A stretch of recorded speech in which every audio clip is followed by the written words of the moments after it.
Good afternoon, everybody. If we could take a seat if you can find one. If not, then you're welcome to stand over there with all the big dogs from Xterra. So, Bill, you can go ahead and find a seat. There's one down here in the front if you'd like. So if you could stand with me, we'll do the Pledge of Allegiance and then do the salute to the flag. And then we're going to ask Pastor Dustin if he would come up and give us a prayer.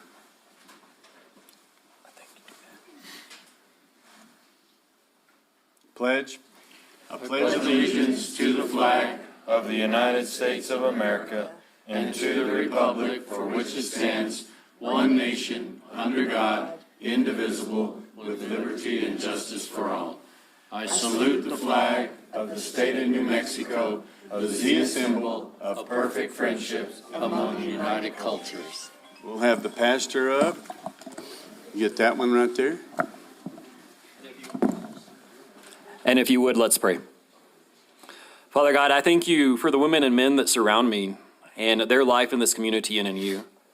We pray that as we begin a new year, that your mercies would abound abundantly in our community. You know how ravaged we've been over the last 2 years. I know how much the people in front of me have sacrificed time and effort and family to serve our community. So I pray that you strengthen them, that you give them wisdom and guidance, and that you pour out your blessing upon them. We pray that you would release federal funding as quickly as possible so that we can begin the recovery efforts. We pray for the right amount of snow, not too little, but also not too much. We pray that as the winds come in the spring, you would keep them calm and fires down. And then as the monsoons start this year, that you would send them at the right time so that flooding would be decreased, but the fires will stay at bay. Be with us as we rebuild this community.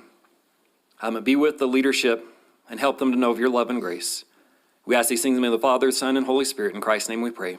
Amen. Amen. Thank you, Pastor. That was a great Goldilocks prayer. Not too little, not too much. Just right. Attaboy, we appreciate you. So we'll get on. Can we have a roll call, please, ma'am? Mayor Crawford. Here. Councilor Eby. Here. Councilor Letterman. Here. Councilor Salas. Here. Councilor Hooker. Here. Councilor Jackson. Here. Councilor Corey. Here. Mayor, you have a quorum. Awesome. Can I get approval of the agenda for today, please? Mr. Mayor, I move that the agenda be approved as presented, but also allow the chair to move items for discussion at will. Second. Any discussion? Roll call, please, ma'am. Councilor Jackson. Aye. Councilor Hooker. Aye. Councilor Corey. Aye. Councilor Salas. Aye. Councilor Letterman. Aye. Councilor Eby. Okay. I want to run through all these consents real quick, and then we'll get some folks in so you can get back out. Item number 1, consent, regular item, approval of governing body minutes. We usually have a date on there, but we have the minutes. Item number 2, approval of T-Hanger agreement between the Village of Ruidoso, Sierra Blanca Regional Airport, and Robert Milnarch. Milnerich. Somebody help me. Sounds good enough to me. Okay, Milnerich. Y'all know how tongue-tied I get. For Charlie 6T hangar beginning January 20th, 2026. Approval, number 3, approval of memorandum of understanding, MOU, with the New Mexico Department of Finance and Administration Local Government Division for the Driving While Intoxicated program. Item number 4, approval of statement of assurance for the fiscal year 2027 local DWI grant and distribution program. Item number 5, approval of adoption of resolution 2026-02, a resolution authorizing the Village of Ruidoso to submit an application to the Department of Finance and Administration Local Government Division to participate in local DWI grant distribution program. Item number 6, approval of award of RFP number 2026-004P to Ultimate Mint, Inc. for an automated traffic enforcement system.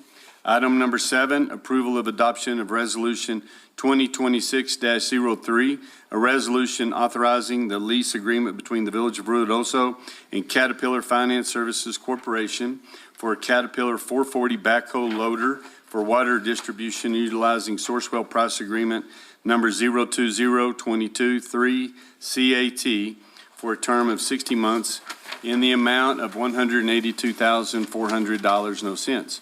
Item number 8, approval of rescinding award RFP number 2025-0013P from Advanced Air LLC for air service operator, ASO, for the Sierra Blanca Regional Airport and authorization to re-advertise.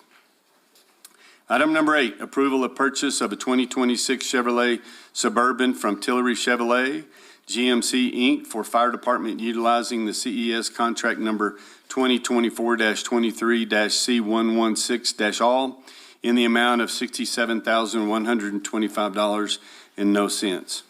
Item number 10, approval of remodel of Fire Substation 4 by Wilson Construction utilizing New Mexico State Price Agreement number 35-230070 in the amount of $525,712.76, including New Mexico GRT. Item number 11, approval of adoption of Resolution 2026, a resolution authorizing the execution and delivery of a water project fund loan grant agreement by and between the New Mexico Finance Authority and the Village of Ruidoso in a total amount of $763,597, no cents, including a loan in the amount of $76,360, no cents, for the purpose of financing the costs of design, constructing, and redrilling the Hollywood well, and solely in the manner described in the loan grant agreement, providing for the pledge and payment of the loan amount and the administrative fee from the revenues of the 1% increment of supplemental municipal gross receipts tax imposed by the Village of Ruidoso Ordinance number 82-10, ratifying actions heretofore taken, repealing all action inconsistent with the resolution, and authorizing and taking of other actions in connection with the execution and delivery of the loan grant agreement. Y'all almost lawyered that one to death. Now we got one more. Everybody hold on. You want me to do it? Item number 12, Hooker. Approval of adoption of Resolution 2026-05, a resolution authorizing the execution and delivery of a water project fund loan grant agreement by and between the New Mexico Finance Authority and the Village of Ruidoso in the total amount of $5,160,000, including a loan in the amount of $516,000 for the purpose of financing the cost of designing and constructing the replacement of True Rivers raw water intake and transmission line, and solely in the manner described in the loan grant agreement, providing for the pledge and payment of the loan and an administrative fee from the revenues of the 1% increment of the supplemental municipal gross receipts tax imposed by Village of Ruidoso Ordinance number 82-1, ratifying actions hereto taken, repealing all actions inconsistent with this resolution, and authorize the taking of other actions in connection with the execution and delivery of the loan grant agreement. Number 13, approval of award of RFP number 2026-005P to Open Sky Productions LLC for professional services for drone light shows. 14, approval of agreement with Open Skies Production LLCs for drone light show services award via RFP number 2026-005P. Mayor, I move approval of the consent agenda as read. Second. Any discussion? Roll call, please, ma'am. Counselor Corey? Aye. Counselor Jackson? Aye. Counselor Hooker? Aye. Counselor Solis? Aye. Counselor Letterman? Aye. Counselor Eby? All right, thank you, ladies and gentlemen. Now, I want to move over public input to mayor reports and presentations, and I'd like to, well, first of all, I want to recognize, I'm going to go into ENMU, but before we do, we want to recognize our folks from Xterra. Come on down, Eddie, come on. And we've got a couple of foreigners in the room here that it's a rumor that we're starting. They're going to open up a Greek and Italian restaurant. We hope so. Yes, that Nice. rumor has been spread. Yeah, we've been quite spreading frequently, it. Yes, which is great. Number one, thank you for supporting Xterra and believing in us as we believe in Ruidoso. We're extremely happy to be back. We're here this week literally to come and just finalize a lot of the details regarding the festival, the expo, the finish area, the engagement of community that we'll be bringing into the event, such as the welcome party, the concert, and all the things around the World Championships. And we couldn't do this without the support from the council, from all the members of the community, the state. We're extremely grateful and feel honored to be able to support and represent Xterra as well as Ruidoso as we put on this global and plan for this global event. To my right here, I have my colleague from Greece, Kostas, and then Guga from Italy, and they were colleagues there to just ensure that we meet global standards. And also, Guga oversees a lot of the marketing, so on a global aspect, to ensure that the story, the vision, the essence of Ruidoso is shared globally, and so we're able to capture that. Kostas is my equal in Europe, and so between he and I, we have fun coming in and putting on these events. But we're extremely grateful to be here and look forward to an amazing event this year. Felt last year was great. This year will be a little bit better, or a lot bit better. But our goal is to embrace the community, to be involved with Xterra. And so it just feels as you're coming into Ruidoso, you're entering Xterra as well. So that is our goal as we start planning the community involvement, the engagement we'll have throughout the community, activations, the parties that are open to the public, the welcome dinners. That is our focus. And so we're extremely grateful to be here. And as I say, October will be here sooner than later. I can speak for myself, but I know my colleagues also feel this way, that anytime we come to Ruidoso, this feels like home. I've been back here, gosh, I can't tell you how many times. I'm like, where's my realtor? Yeah, that's exactly right. You guys have something special here, and we're excited to share what you have with the world and be part of your recovery, so. Well, thank you. Yes, and thank we're you. glad to have you back. It's always fun to get here. We'd like for these guys to say something. I would love to. I love the accent. I can just say, welcome to my new restaurant. Sorry. Thank you very much. It's a real pleasure and honor for me to be here. And as I was the director of the World Championship in Italy for almost 4 years, coming here last year, I was totally impressed.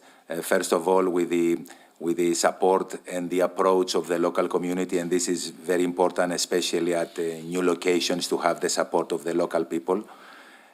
So I want to promise to you that a lot of people were challenging me when I visit, this place last year. They tell me, "Hey, Kostas, is it going to be better than the Italian location?" That was really beautiful. Okay, it was up in the Dolomites. It was amazing, and from the bottom of my heart, I have to say that people will be impressed, because this one is going to be better than in Italy, because your location is similar or even better to some high-quality locations in Europe, and you need to be proud for what you have here, and we are looking forward to work with you. Thank you very so much. much. That's exciting. This is Mr. Marketer. Okay, thank you, everybody. And this is my first time here, and I totally agree from what Costa said. From my point of view, on marketing side, for sure, what I noticed here when I arrived is that there are a lot of things. Everything has a great story to tell. So I think we will be very successful together, and we will have a great story to tell to over the world. Thank you. Thank you very much. Grazie. That's awesome. And so we're excited. Eddie, you want to say anything? And Eddie's the guy that put it all together, him and LinkedIn. So that's how we got started. It all started from LinkedIn, right? Yeah. Yeah. I mean, it's here we are. It's been a couple years, and we had our first Xterra event, which was really successful. And now we are inviting the world to come here. So can you imagine, like 3 to 4 weeks, this becoming an international village? People speaking Italian, French, all different languages. Mm-hmm. And we have to make sure that we can, let the Midtown businesses know that people eat dinner later in Europe. So it's something that we try to educate the businesses so that way they can be prepared for it, because I would say dinner is usually 8, 9 o'clock or so, usually even later sometimes, in Europe. So that's something that we have to educate our businesses on. But it's going to be an amazing event, and we're already seeing people coming in. They're already riding the trails, they're running, they're biking. It's already happening, and that's something that is very exciting. Well, thanks for the hard work in getting these guys. Yeah, It's sure. exciting to listen to you guys because it brings the reality. I mean, we always love what we did last year, but the bigger, better stuff that we've seen and heard you guys talk about, we're here to support it. We're excited for it, and the village needs it. And so we're looking for the whole county. And so it's great to see you guys here. And I'm not kidding about the restaurant. I can imagine your advertisements on the radio. I mean, people will just come in droves, so. Yeah, the DC's over there, he's Yeah, on we fire. got a Greek over there, so Giannopolis. So anyway, well, thank you for stopping by. Guys, thank Thanks, you. guys. Appreciate it. Yeah.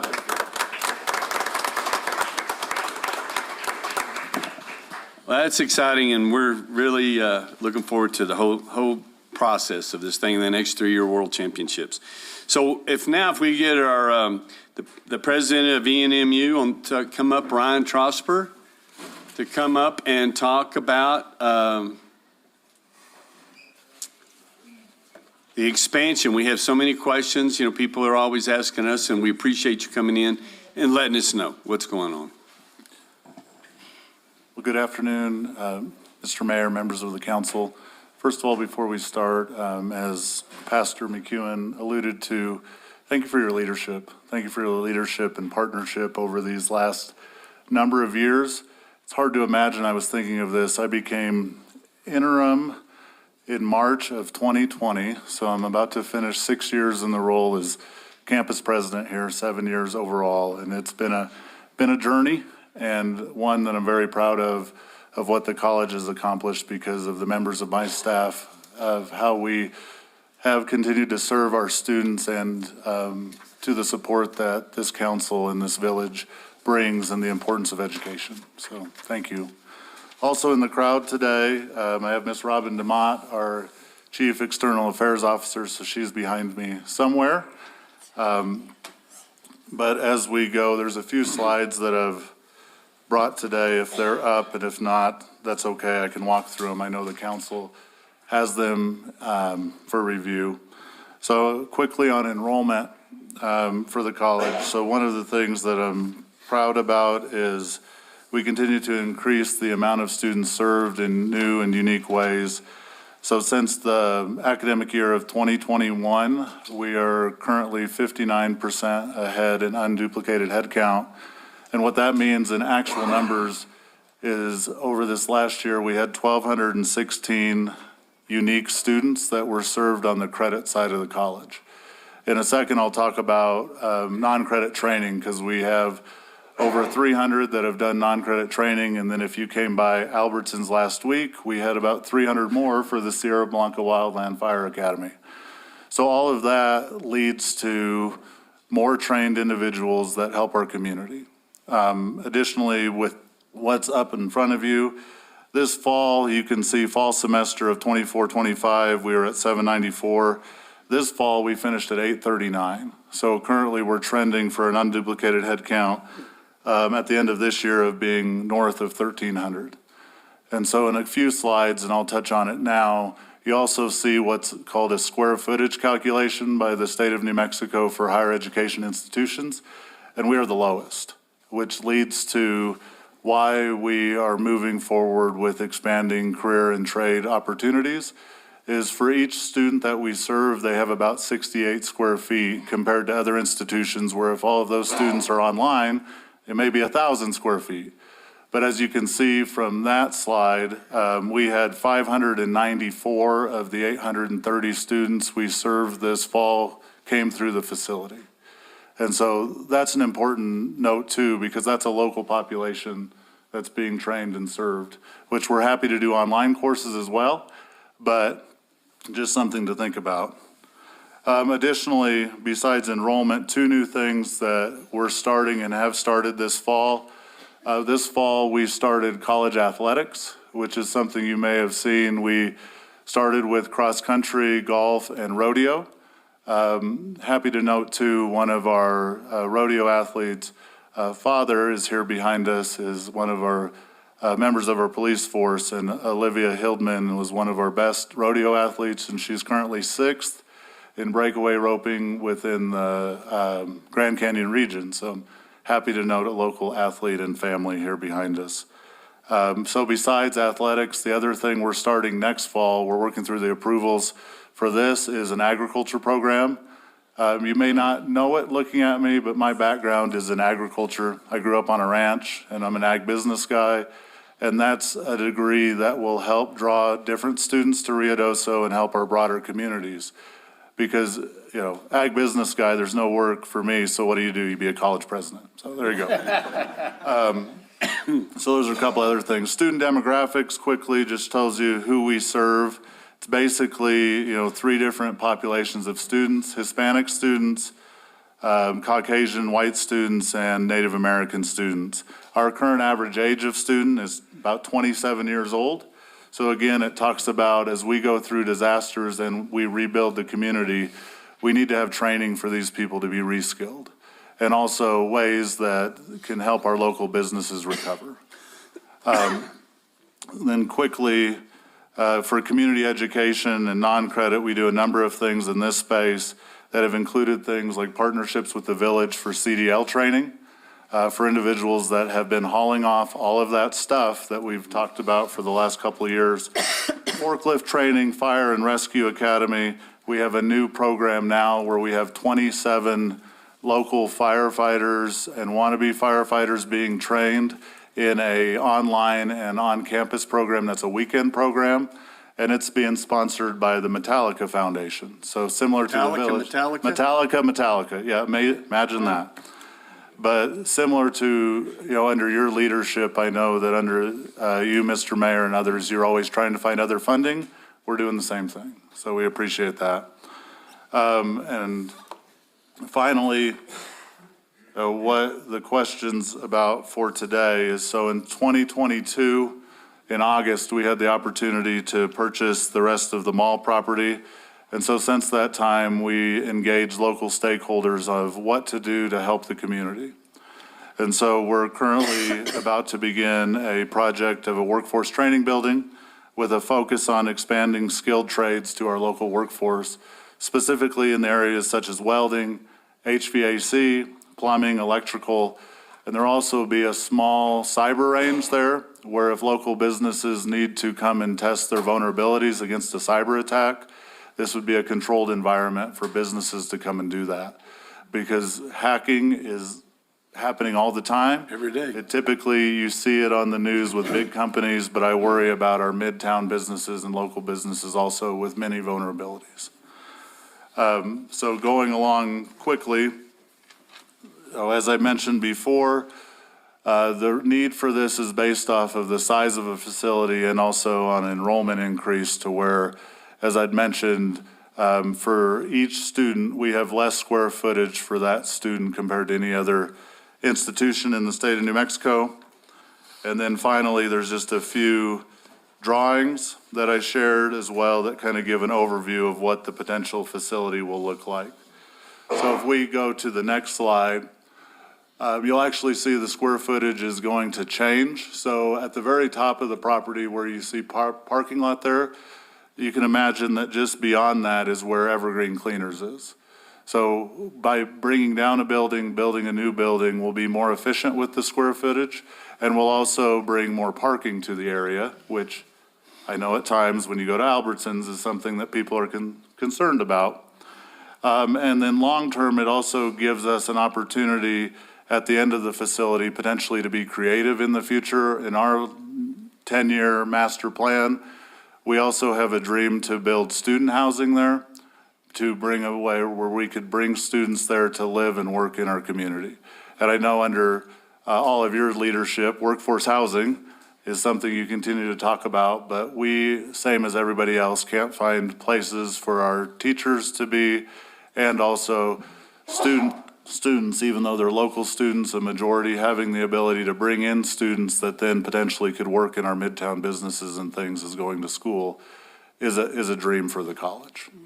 And so then on the final slide, it gives kind of more about the square footage and how it would be used for those things that I talked about, such as HVAC, plumbing, electrical, and so forth. So again, that was quick. I can tell from the crowd behind me, you have many more important things to talk about today. But again, thank you from my team and for me personally for 6 wonderful years and continuing from ENMU Ruidoso. And thank you again for countless hours that you and your team have done to not only get us through difficult times, but also now be on a good path to rebuilding. So I appreciate you all. So stand for questions.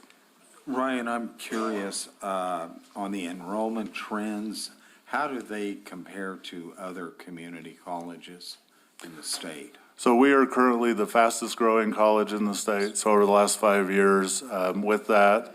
And one of the things that we're trending towards, where you'll see the degrees, and part of that it's towards certificates. So we're doing a lot right now in early childcare. You've heard about universal childcare for the state, and part of that is having trained staff to provide that. So we've been on the edge of that, and then these will allow for more of those certificates. If that makes sense. Congratulations. Anybody else? How soon do you expect for construction? So demolition, we should start demolition within the month. So that's our goal. We have a notice of obligation right now that needs to go through an HED, higher education process approval. It's been approved through the higher education department. We have the contractor ready. And so then at that point, it'd be 60 to 90 days to have demolition. And then because we have same bureaucracy as I know you have, we still have 2 state approvals for the construction. We're doing a CMAR project, so we have a contractor already that we're working with, but we have to go through the Higher Education Capital Outlay Committee and the New Mexico Finance Authority in the spring. And so our hope is that by early May, we'll be starting the build. Okay, that's pretty good. And so when you build, it'll be 1 story to start with, maybe the long-term goal of building a 2nd story on that 1 wing? So the goal right now is actually to build a 2-story facility with the 2nd floor unfinished, so that when we have expansion of programs and things, for example of that, right now we have a non-credit painting class that we ran out of room for, so we're partnering with First Christian Church. So we're trying to squeeze, blood out of a turnip, as you know, with money sometimes, but trying to build a 2nd floor that's unfinished right now, because, you'll never be able to build it unless you can build it the first time. That's right. So that's our goal. We'll see how how everything comes together in the next few months, but the goal first is that first story to be workforce training, and then 2nd floor unfinished. For dormitory or whatever? No, dormitory would be at the end of the facility, because we're going to move the facility down and move it forward, so there's still room on the property to actually have a 2nd building. So. Okay, that's exciting. What do you mean by a certified painting class? What is that? So we have a community painting class that we do for community enrichment that we've always had at the college, but because of our growth, we've ran out of room. And so we're partnering with First Christian Church right now to host that class there. Okay. For the spring. So. Okay, excellent. Anybody else? Thank you very much, Ryan. We appreciate everything. Thanks for your time today. That's exciting stuff. Now we'll do presentation of new employees, promotion, and transfers. Luis Valenzuela, certified police officer. Attaboy.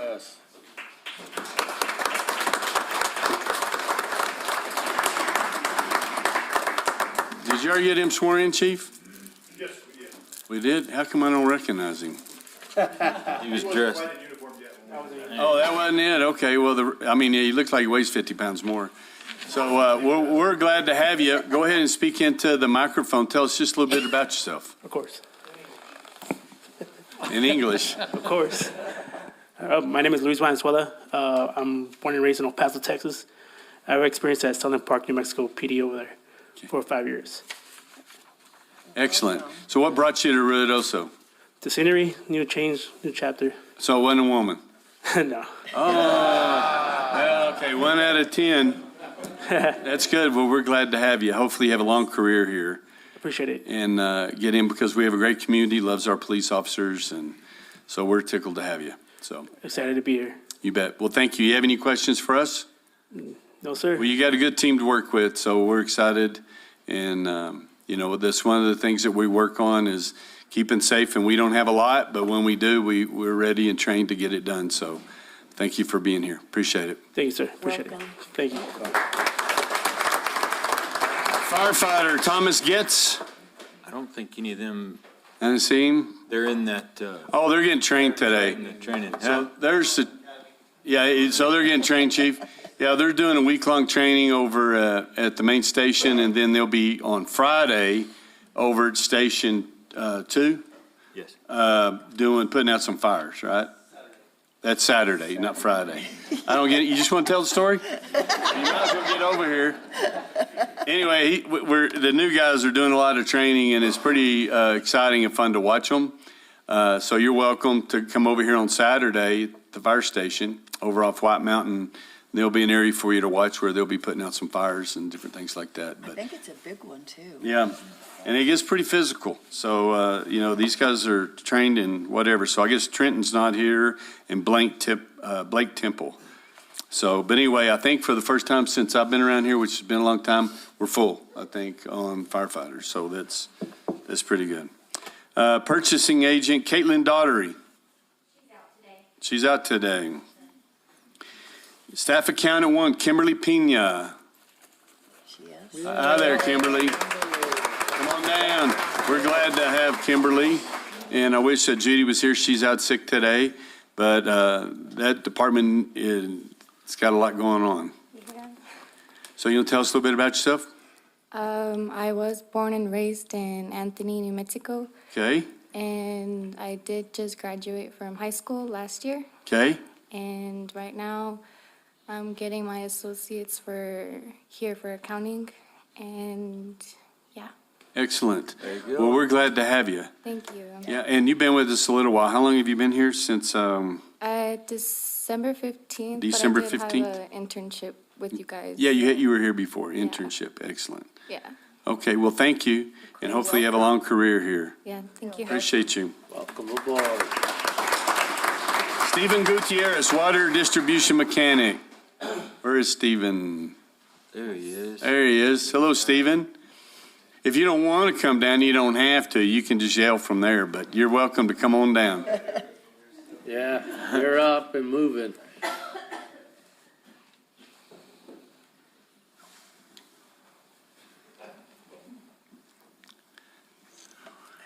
Come on down and tell us a little bit about yourself.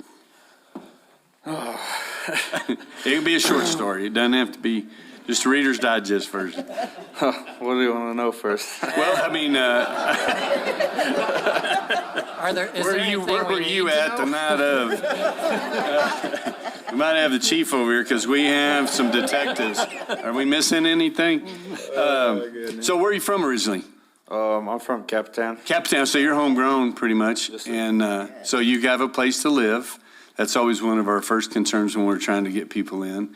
And so we hope that you like working here at the village. And I know you got an important position. It's a hard one. Yes, sir. Well, it's not too hard. Oh, well, it will be, I promise you. Anyway, so your family from here? Yes, sir. Okay, excellent. Well, we're glad to have you. Do you have any questions for us? No. Nada? Okay, well, we're glad to have you, and hopefully you have a long time with the city, especially with the water distribution. That's always a big one. So they've called you out already? You have to work at night? I haven't gotten there yet. Okay. I'm still doing vehicle projects. That's why, okay, you're keeping them all running. Well, good. We're glad to have you. Thank you, sir. Welcome aboard. Michael Stralick, Community Development Administrative Assistant. There he is. And I've seen him sitting on the back row in a couple of meetings. Yes, sir. Yes.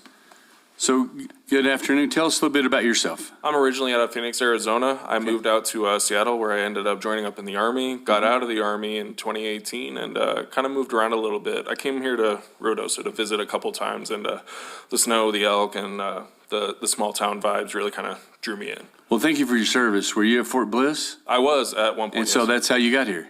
Yeah. Well, that and Carson. And it wasn't a woman. So it was Fort Bliss. Thank you. Yes, sir. Okay, because we have a pretty good relationship with Fort Bliss on, we used to do a lot of military retreats here, and we're trying to do those again, so. Oh, yeah. It was recommended to me by a lot of the garrison command that was out there.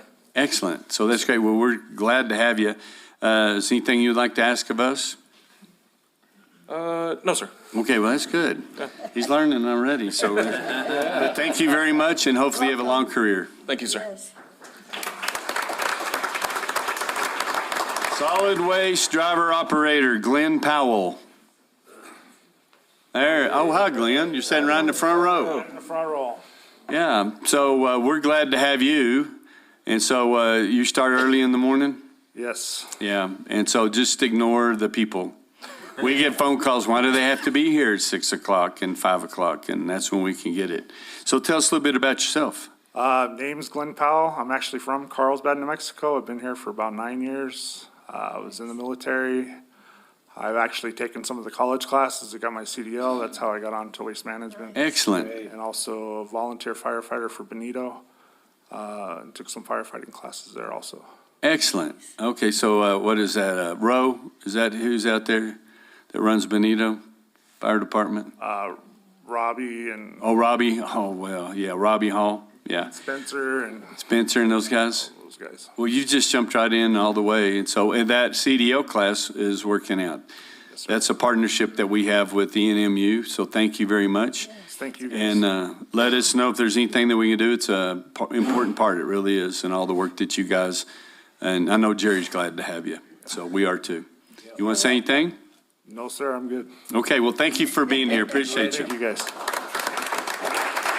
Now we go to promotions. We had a retirement and we had a promotion already. Now we have another one for Chief Plant Operator Gabriel Chavez. All right. Yay. He's been around a little while. And so he runs a clean operation, never has any problems, all smooth sailing. Yes, sir. Yeah, that's it. Everything's always just Yeah, A+. yeah. Well, congratulations. Thank you. And so you have anything you want to talk about? Yeah, I just want to say, first and foremost, thank God, for giving me the ability to be in this position. And thank you guys for entrusting me in this position. It's a very important, part of our community, I would say. Very. Yeah. Our water, like the pastor was saying earlier, we're praying for moisture, for snow, for rain, just in the right amount though. Because that's, that's how we thrive. It's based on the water that we have. So You're absolutely right. again, thank you for this opportunity. Well, thank you for doing what you're doing and going through all the education that it takes to be in your position and watching that really close. I know it's a big deal. And then you have to tell me how you put up with working with Terry. I've been doing it for a long time. Yeah, you're used to it. We kind of we know which button to push on each other. And which one to stay away from, yeah. So I think we do pretty good with each other. Yeah, you guys do great work. And I know we had a little incident the other day where computer failed and you guys got in there and worked on that and kept us going until we were able to get that piece replaced. And Yes, sir. we appreciate that. Yes, Good service sir. to the community. Yes, sir. No problem. Thank you. Thank you. Appreciate it. Thank you, guys.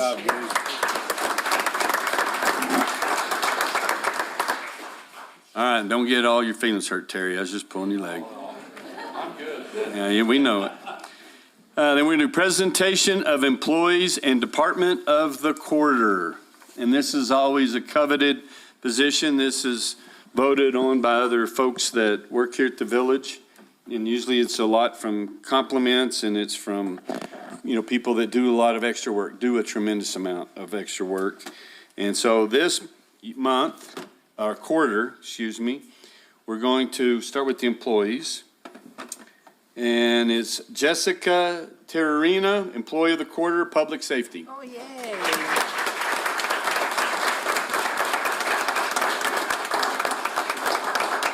Recognition of your outstanding service to the village of Ruidoso. Thank you. So thank you very much. Congratulations. Thank you.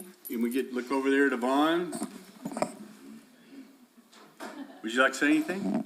I can. Yeah, this is your chance, girl. You better go. I enjoy working for my police department. The guys make it so easy. And Do they really? yeah, they do. They're very professional and yeah. So it was a surprise to me, but Well, they make me feel valued all the time. And, awesome. Great. Well, thank you for your service. Way We to go.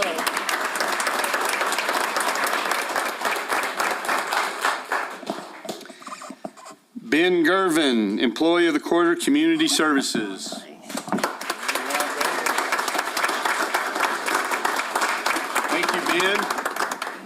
You do a great job. All the people you work with tell us about you all the time, and we always see you working and smiling. Through all of that, we can still see it. Congratulations. There you go. Appreciate it. You want to say something? Yeah, just thank you for this. This is really unexpected, but thank you. Well, thank you for your hard work. It really shows. Thank you very much. Way to go, Ben.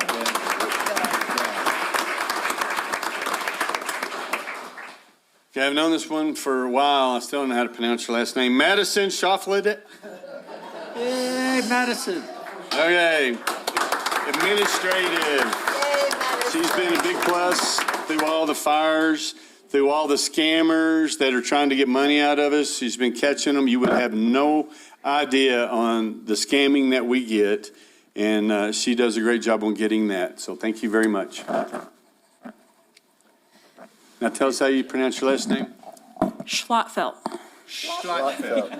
Would you like to say something? Just thank you very much. It was a very pleasant surprise, and I really do enjoy the work I do here. Well, thank you very much. We can tell you're dedicated. Way to go, Madison.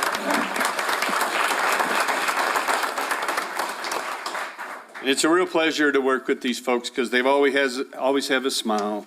And when during all the fire mitigation and when we had everything going on at the Emergency Operations Center, she was right in the middle of it, taking care of it, doing an additional job.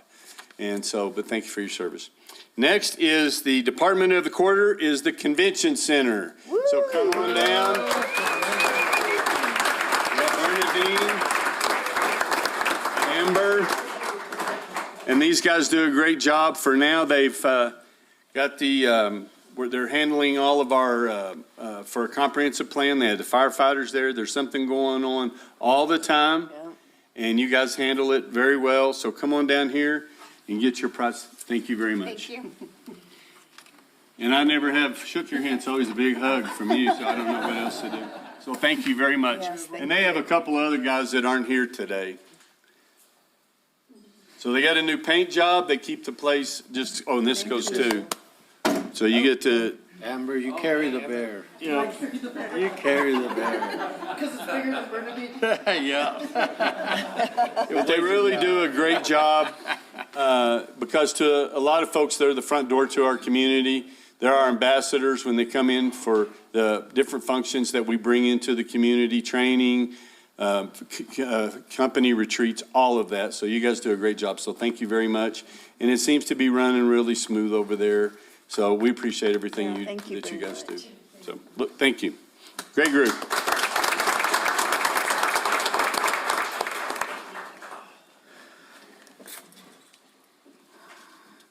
Now then we'll get Sam. You ready? Yeah.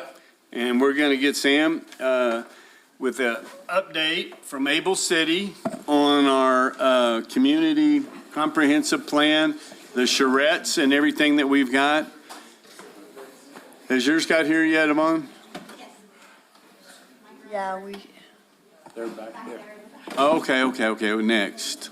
all the pretty girls. Okay, all the pretty girls say. All right.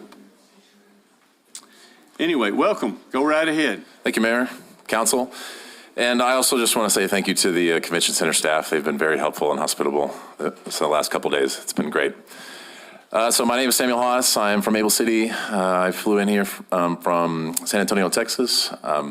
We have offices in El Paso, so we're no strangers to these parts. We do a lot of work around here.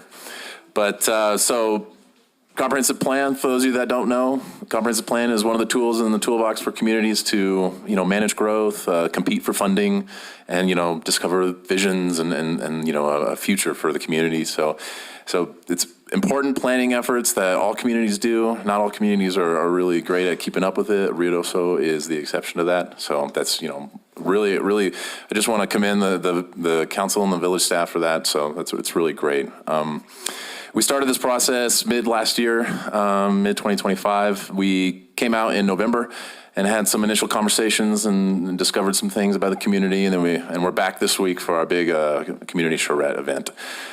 We are having all different kinds of activities. We have an open studio right now at the convention center where you can come and go. That's open from 8 to really about 9 to 8, really, I should say. We have all these different breakout groups and stakeholder focus meetings that we've had housing discussions. We have had infrastructure discussions. We've met with the Planning and Zoning Commission. So we've had a lot of really great conversations. What's coming up for the rest of the week? I should say tomorrow night we have an economic development lecture. We have a couple experts coming in from Denver to really sort of talk about economic development and how that can relate to the village of Ruidoso. And then what I really want to put on everybody's radar is Thursday night we're having what we call a work in progress presentation. So we're going to take everything that we've heard all week and we're going to present it back to you. And we're going to have a lot of fun slides and renderings and things to show you. And so that's going to be a big one. So if you can't make any of the other ones, at least make that. That one's going to be a big one. So I'm here for any questions that you have. But that is my update for now. Any questions? Okay, well, thank you very much. Yeah. Thanks, This Sam. is something that this council's followed all along from our update that we did in 2019. That's how we've been working on the housing, the fiber on the internet, water's always been a big part of that, the wastewater treatment plant, a lot of those issues. And so I'm excited to hear about, we heard a lot last night. Yeah.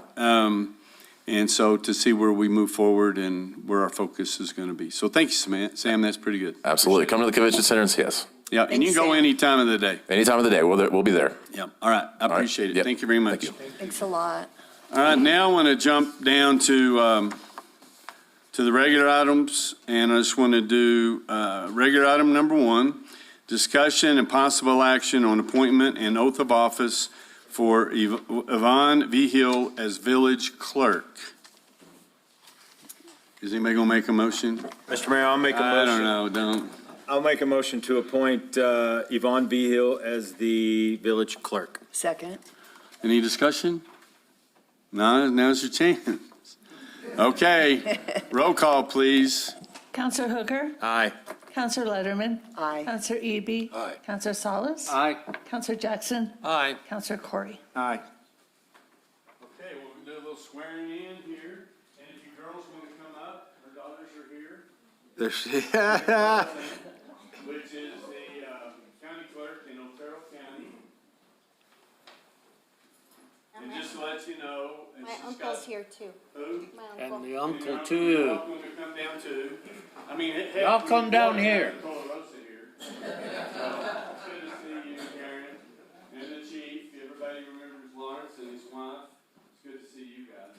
But honestly, we have so many employees from Tularosa. Sometimes we feel like it's we've been gained. But otherwise, everyone, she's been a joy. Are we going to do it over there? Wherever you want. Come and huddle around your mom and you go there. Come over here. You gotta hold her hand. But Yvonne, I remember she started out as our executive. Was that where you started? Community development. Oh, community development. And then the first time I met her was when she was the executive administrative assistant. Did a great job. So she's been going through all the training. And she's been mentored by Jenny. We're going to be losing Jenny. She's moving to Cloudcroft and going to be working there in the same capacity, doing a great job. So Yvonne's always done a great job. She's taken really good care of us, keeps us out of the weeds, and you've got a great family, and you girls should really be proud. I know you are.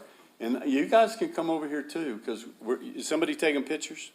Okay, there we go. Y'all come on down. You're nervous? Go slow. Okay. Go slow. Hold the paper. She's got the paper. Yeah, just read it off. That's why we give you a copy. So raise your right hand and repeat after me, Yvonne. I, Yvonne Vigil, I, Yvonne Vigil, having been appointed to the office of clerk, village clerk, having been appointed to the office of village clerk for the village of Ruidoso in the county of Lincoln, for the village of Ruidoso in the county of Lincoln, state of New Mexico, do solemnly swear state of New Mexico, do solemnly swear that I will support the Constitution of the United States, that I will support the Constitution of the United States, the Constitution and laws of the state of New Mexico, the Constitution and laws of the state of New Mexico, the ordinances of the village of Ruidoso, the ordinances of the village of Ruidoso, and faithfully and impartially discharge the duties of said position to the best of my ability. and faithfully and impartially discharge the duties of said position to the best of my ability. So help me God. So help me God. Congratulations. Yay.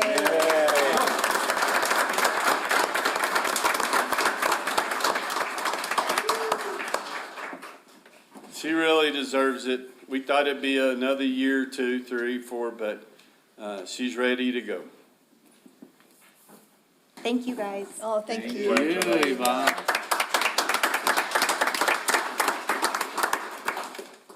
Thank you, ladies. We're gonna have a speech, Mayor, from, Yeah, what, speech? Oh, I just thank you so much, Mayor and Council. You've always been great with me, and Ron.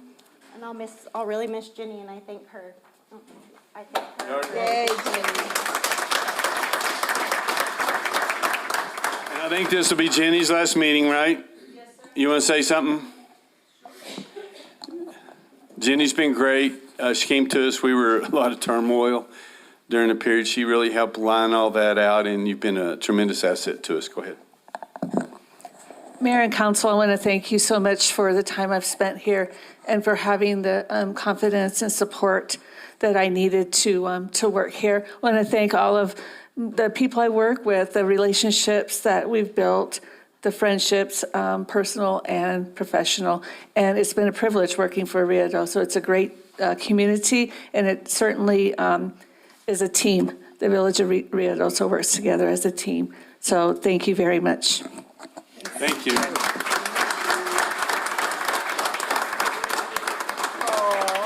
Oh, she's switching out the nameplate. There it is. There it is.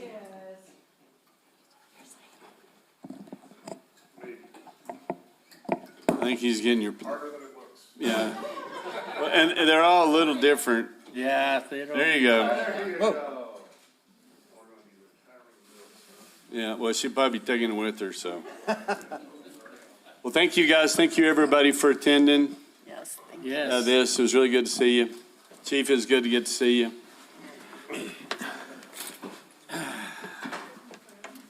All right, that was the fun part. Okay, we'll move back to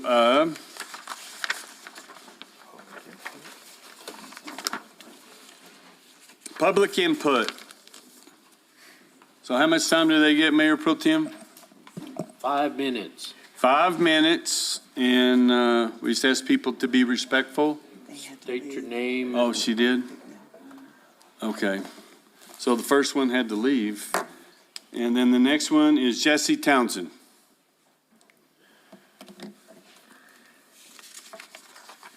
Jesse, I'll be keeping your time, and I'll give you a 2-minute left and then a 1 minute left. Okay, man, you never know. Have at it. Hello, councilors. There's some of y'all I recognize and some of you I haven't seen. So I'm Jesse Townsend. My family owns a property at 525 Resort Drive. It's about a quarter-mile east of Grindstone Lake. And the reason I'm here today is discuss a rite of passage on property 525 Resort Drive. There is some paperwork that says ingress and egress.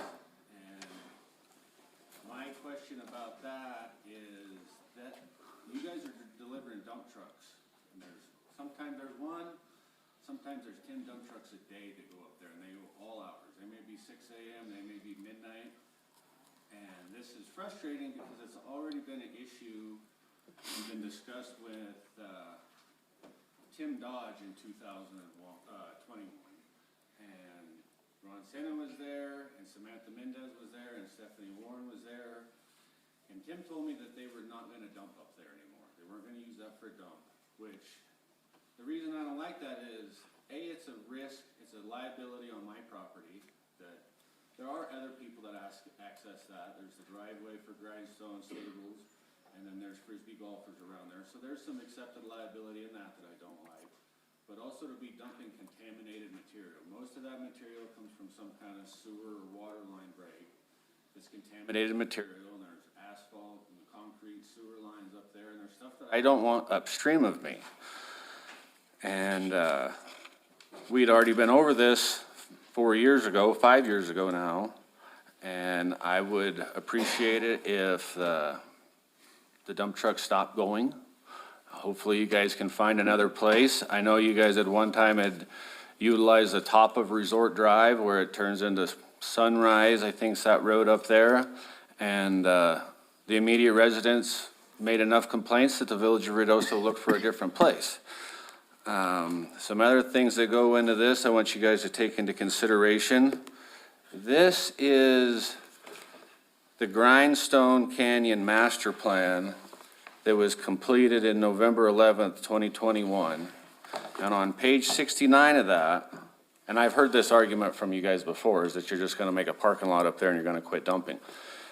You guys are supposed to have 12 parking spots across from the equestrian parking that's already existing there. So to continue to dump up there, you guys are creating or already have created a unpermitted landfill up there. And I hope you guys honor your word that Ron Senna was witnessed, and please stop dumping up there. That's all. Thank you. Okay, thank you for your time. Okay, we'll move on to boards and commissions. Next is discussion and possible action on appointment of David Tetrault to the Parks and Recreation Commission. Does anybody know who David Tetrault is? David. I know a Tetrault, but not a David. So we all know him affectionately, lovingly as T-Bone. So hello, T-Bone. It's good to see you. Mayor, You look rested, my friend, from your 2-week vacation of retirement. 3 weeks? 4 weeks? Has it been 4 already? So I'll entertain a motion. Mayor, I move to approve the appointment of David T-Bone Tetrault to the Parks and Recreation Commission. Second. Any discussion? We're glad to have you back. Roll call, please, ma'am. Counselor Salas? Aye. Counselor Corey? Aye. Counselor Jackson? Aye. Counselor Hooker? Aye. Counselor Letterman? Aye. Counselor Eby? Okay, we'll go to village manager's report. Good afternoon, Mayor and Council. First item is going to be an update on 603 Meacham. I'm going to have our Public Works Director, Mr. Levi Beatty, present this. Thank you, Levi. So how you liking the new job? It's pretty easy, huh? It's easy. It's been busy. Mayor, Council, so on 603 Meacham, La Luz, which is White Sands Construction subcontractor, is working on the last wall. There, the curb on the last wall, Unit G. And then they'll be moving over to roads. So the survey of the curb is ongoing that we're going to be installing, and then we'll be coming back and doing millings. And as y'all know, in the spring, we'll be working to pave that project, to do full curb and gutter and to pave.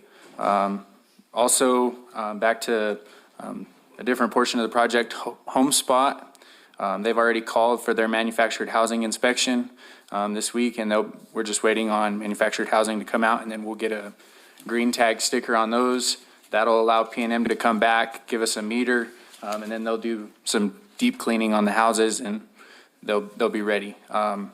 I did speak with Tri-West, the fencing contractor, and they'll be on site next Monday, the 19th, to begin fencing around the homes. And that'll be also 2 additional pilasters there at the entrance, rock pilasters. Those are the I know what a pilaster is. those are the outstanding items, all learning. and what we've got left to complete. So hopefully we'll be wrapping this project up. I know it's far over schedule, and I don't like coming up here and talking about it, but we're getting close. Move-in date, Levi? I would think within the next couple months, but maybe sooner. Are we going to have to wait till it's paved to? No, I don't think so. No, ma'am. You're going to go in and put millings, and then we'll have it paved. Yes, sir. Ron, is the waiting list for the properties full? Mayor Crawford, Council Corey, the last information I received from Kylie Berry is that they had a long list for the 10 homes already. So, just going back to what Levi said is, we were approved by we received a state grant to be able to do the paving and curb and gutter and renovation of the existing cabins. And we're going to move forward with that also, but we want to get that going, and we want to do the improvements and then do some painting of the interior part of the fencing also, and we'll be bringing, depending on the cost of that, we'll be bringing that forward to the council too. So we're able to use the grant funding as part of our housing development, so.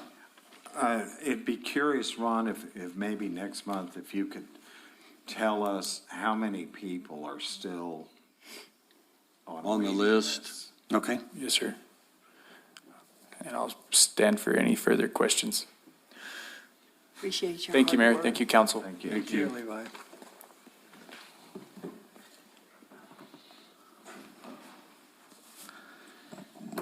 Mayor and council, the next item is going to be an update from our emergency manager. There he is. Eric, you're on deck All his here. glory. And this will be an update on the 2026 monsoon season. Eric provided this report to our meeting, our watershed meeting last week, and it's a very good presentation, and Come on, man, you can we get had right all there. the stakeholders on that, so we wanted to be able to provide this to the council and also provide this to anybody that's watching on YouTube. So this is a great presentation. Thank you, Eric. Thank you, Ron. Good afternoon, Councilor, Mayor. To Ron's point, when was that, Ron? A couple days ago or weeks ago? Last Wednesday, we provided this update to the Watershed Task Force. The Watershed Task Force is overseen by Department of Homeland Security Emergency Management, and they're coordinating all of the jurisdictions that are being impacted by the burn scar flooding. And so the tribe actually approached us and were like, how do you do emergency operations during monsoon season? And so we put this presentation together to go over our multi-layered approach to emergency operations. So if we go to the first slide, ultimately purpose of the Office of Emergency Management is to coordinate the Village Emergency Management Program to prepare, prevent, plan, respond, and recover from all hazards.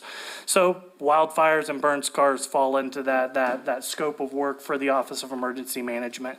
So today's objectives are to understand the VOC, or the Village Emergency Operations Center, or watch activations, review flood notification processes, clarify roles, trigger decision points, and our emergency alert system.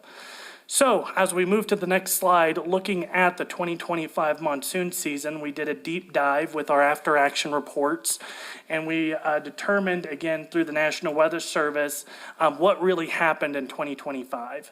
And so with that, we received a total of 28 flash flood warnings. And out of those 28 warnings, only 7% resulted in no impact. Why is this such significance? Well, it's because we had a very marginal error rate for over alerting the public. And so with the coordinated response through police, fire, public works, EMS, going through the Emergency Operations Center, and then us interfacing with the Department of Homeland Security and Emergency Management, as well as the State Operations Center and the National Weather Service, every time we issued an emergency alert, we were appropriately alerting the public that there was an imminent threat. So there wasn't an over alerting of the population. There were always going to see impacts with those emergency alerts. So why is that important? Well, it reduces emergency alert fatigue. So every time that an alert comes out and we see no impacts, public is going to go, we're not going to really pay attention to it. So when we keep doing what we're doing and hitting the nail on the head, that reduces the burnout of these emergency alerts. So with that, we also learned that approximately an inch or more will result, in under an hour will result in flooding impacts. And so we're really looking forward to that data because it helps us improve our response capabilities. We also noticed that at the beginning of monsoon season, we did not flood as significantly as we did in later portions of the monsoon season, and that's because of the silting operation. So beforehand, we do all the desilting, we unclog the culverts, we do all of this mitigation work, but the first couple of floods then puts all of that stuff back into the river and clogs up everything. And then that's when we start seeing flooding in areas that we haven't seen flooding before. So that's 2025 storm reports for this year.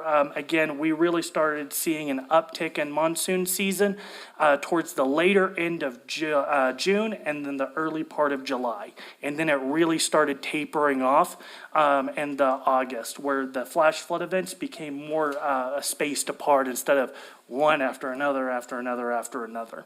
And so when we start looking at continuous emergency operations over multiple operational periods, that's where the Emergency Operations Center for the village gets activated in what we call the watch. And so if we move to the next slide, and then we go to the next slide after that, I have my fancy title slide. We have the WATCH program. And so the WATCH program provides a monitoring posture and is used during periods of elevated risk. So each time the National Weather Service issues a flood watch, the Emergency Operations Center goes to a level 3, which is increased readiness, and the EOC goes on a watch status. So that room that you see in that top right picture will be staffed for the duration of the watch. So you will have a watch officer or a duty officer and some augmentation of support. So Carrie Gladden, our public information officer, Bay, Jerry, they were all actively in the Emergency Operations Center during this watch period. Again, the threat is not happening in that moment. We're just preparing for that threat at that moment. It again allows OEM, the Office of Emergency Management, to maintain situational awareness without full activation of the Emergency Operations Center. We're designed to bridge the gap between routine monitoring and fully activation of that center. So again, when is it used? Is when a National Weather Service issues a flood watch. So during monsoon season, it's kind of like Groundhog Day. 11 o'clock, we go into flash flood watch, and it usually expires around 5 o'clock. That's the peak time period for storm development. Again, that's, normal, typical monsoon season. It can also go into evening hours. The watch, no matter how long the duration that flash flood watch is, we will have the Emergency Operations Center stood up at a level 3 increased readiness posture. Again, forecasted rain events exceeding burn scar threshold, flash flooding thresholds, and then also the potential for a quick escalation. The reason why we staff the Emergency Operations Center in a pre-positioned posture is we know that it takes only minutes for it to turn from just a nice gentle rain to we're flooding all across all of the canyons. So we want to make sure that we're already ready and in a response posture. As we move to the next slide, we'll talk a little bit more about what happens during the EOC watch. So the EOC moves to a level 3, again, increased readiness. That's when we have our command staff. So you'll have your incident commander, Chief Hall, will be in there. You'll also have your public information officer. You'll have your liaison officer. We'll also have some of our operations sections. So fire section, police, public works, mass care. Mass care is the sheltering and human services portion of the Emergency Operations Center. Again, we're continuously monitoring weather radar during that threat period, and we're doing active coordination. On the left side of the screen, you'll see a level 3 posture when we were activated this summer. Again, we have advanced coordination through public works, through those radio communications channels, through police, fire, EMS, all of the supporting departments when it comes to emergency response.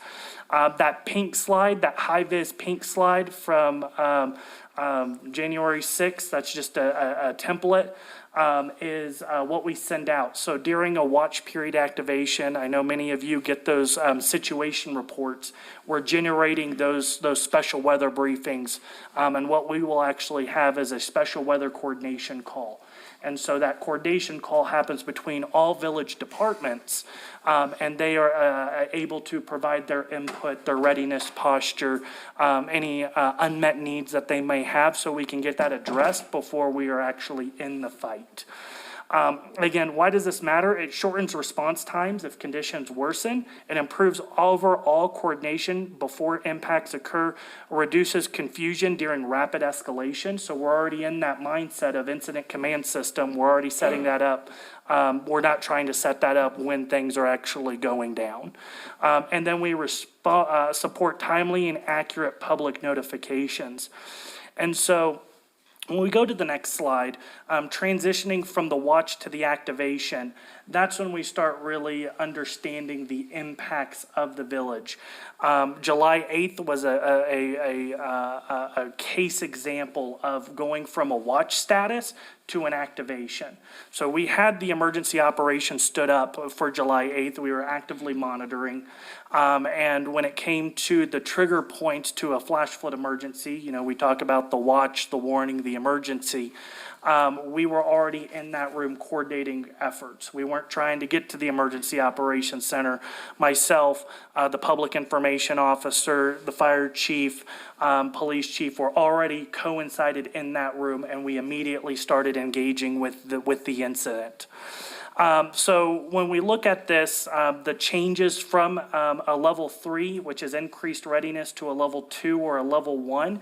A level 1 is your maximum readiness. That is when we do continuity of government. We are not doing building permits anymore. We're doing damage assessments. We are doing sheltering operations.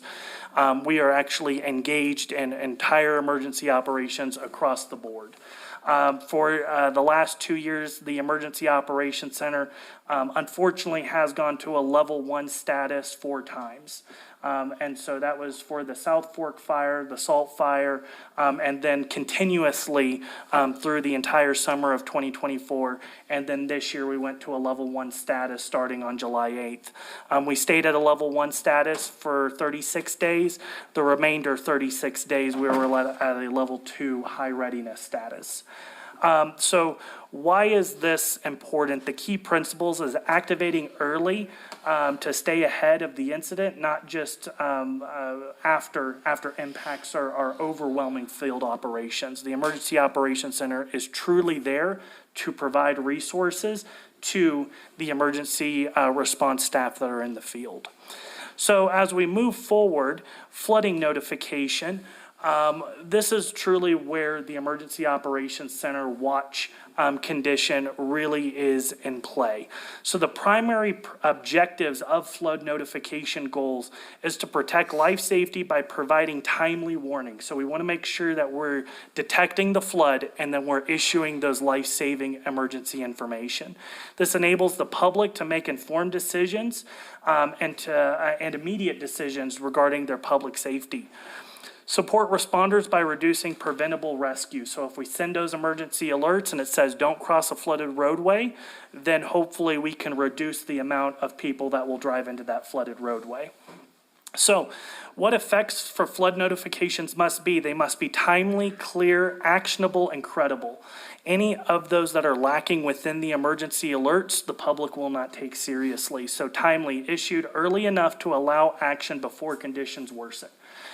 Clear, plain language, avoid technical jargon. You know, I know the mayor gets on to me about, okay, stop using all the acronyms, stop using all the acronyms. That's just us in emergency management. We love our acronyms. I think there's an acronym for acronym.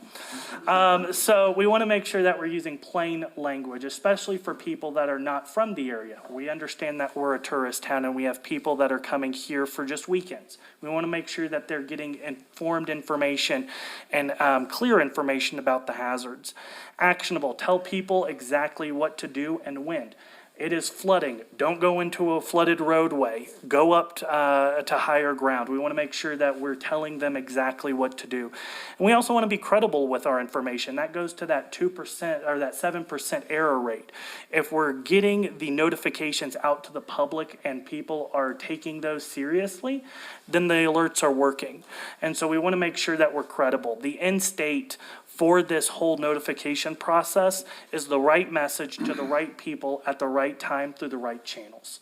And so through the Emergency Operations Center, that's what we're truly trying to do during the watch, is making sure that we're providing timely updates from the moment that we notify that there is flooding that is occurring above the jurisdictional line in Upper Canyon, that we're getting adequate time to get the emergency alerts out for people to take clear, actionable items to protect their life. So moving on to the next slide, we talked a little bit about the early detection system. So what systems do we actually use for the village of Ruidoso to detect flooding? It's not just us putting eyes on the burn scar, even though that does play a significant role in how we report flooding back to the Emergency Operations Center. We use advanced technology. And so that's, again, through our federal partners with the federal government, through the National Weather Service. We have our radar network. We're covered by 3 radars. The first one that has a clear shot of Ruidoso is going to be out of El Paso. So we utilize that radar system to understand the storm matrix and the cells that are developing over Sierra Blanca. The second one we use is coming out of Cannon Air Force Base in Clovis. Again, another good shot that comes and looks at us. And then the last one we utilize is the Albuquerque radar.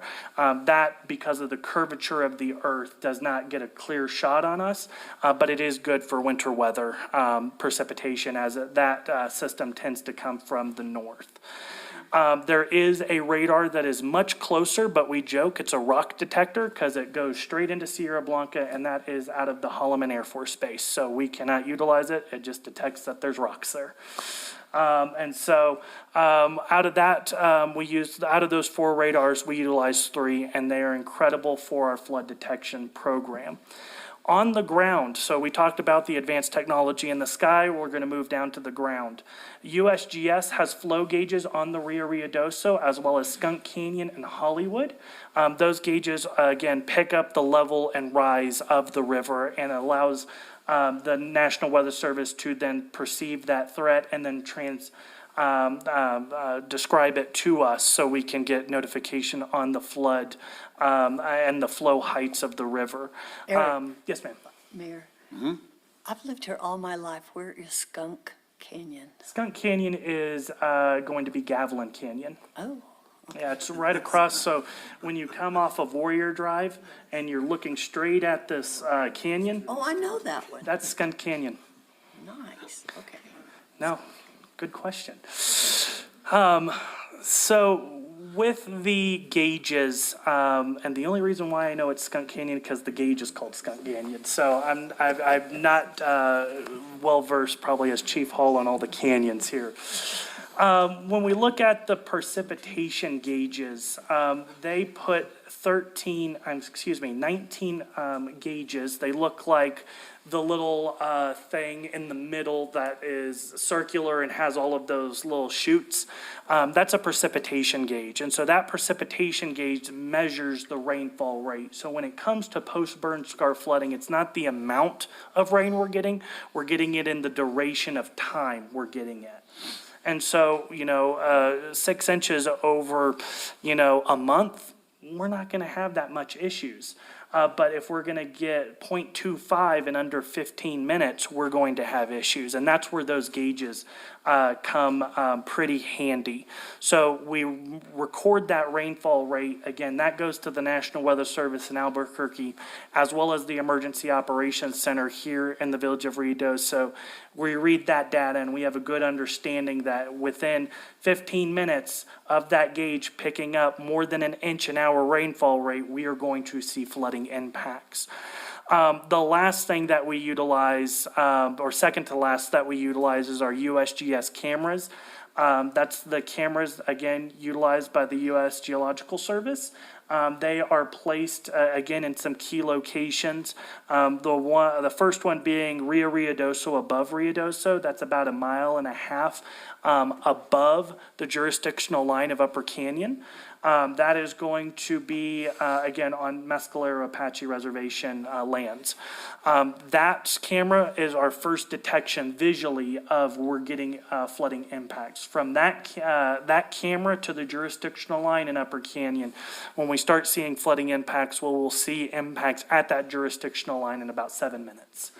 And so that's the first camera. That is then vetted by the Ruidoso at Rio Ruidoso, and that is at the Water Treatment Plant 3 building. That is where they have that camera, which is where that still shot picture is at. On July 8th, we had the camera on the building next to Water Plant 3, and we lost visual of that camera because that whole building fell into the river. And so within a matter of days, again, incredible work through our USGS partners, we had that camera back up in operations because, again, it is vital for public safety.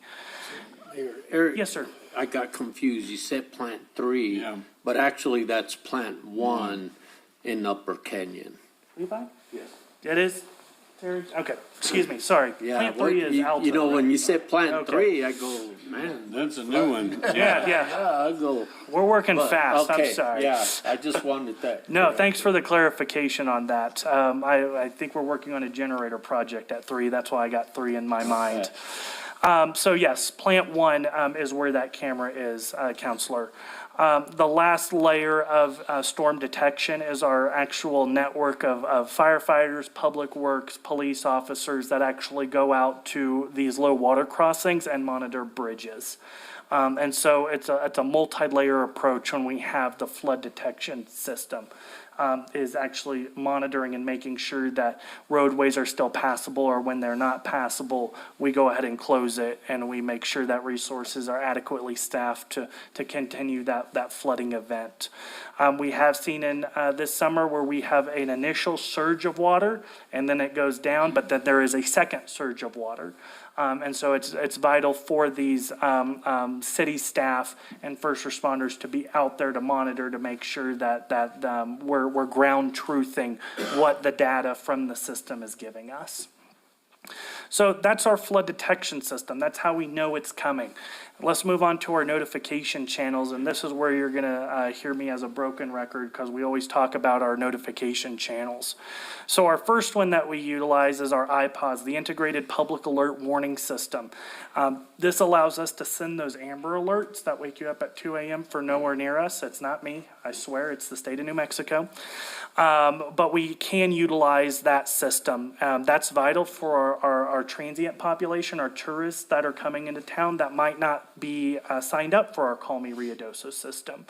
So it allows us to do a 360 character message that tells, again, timely, actionable, credible, all of that information, again, into that emergency alert.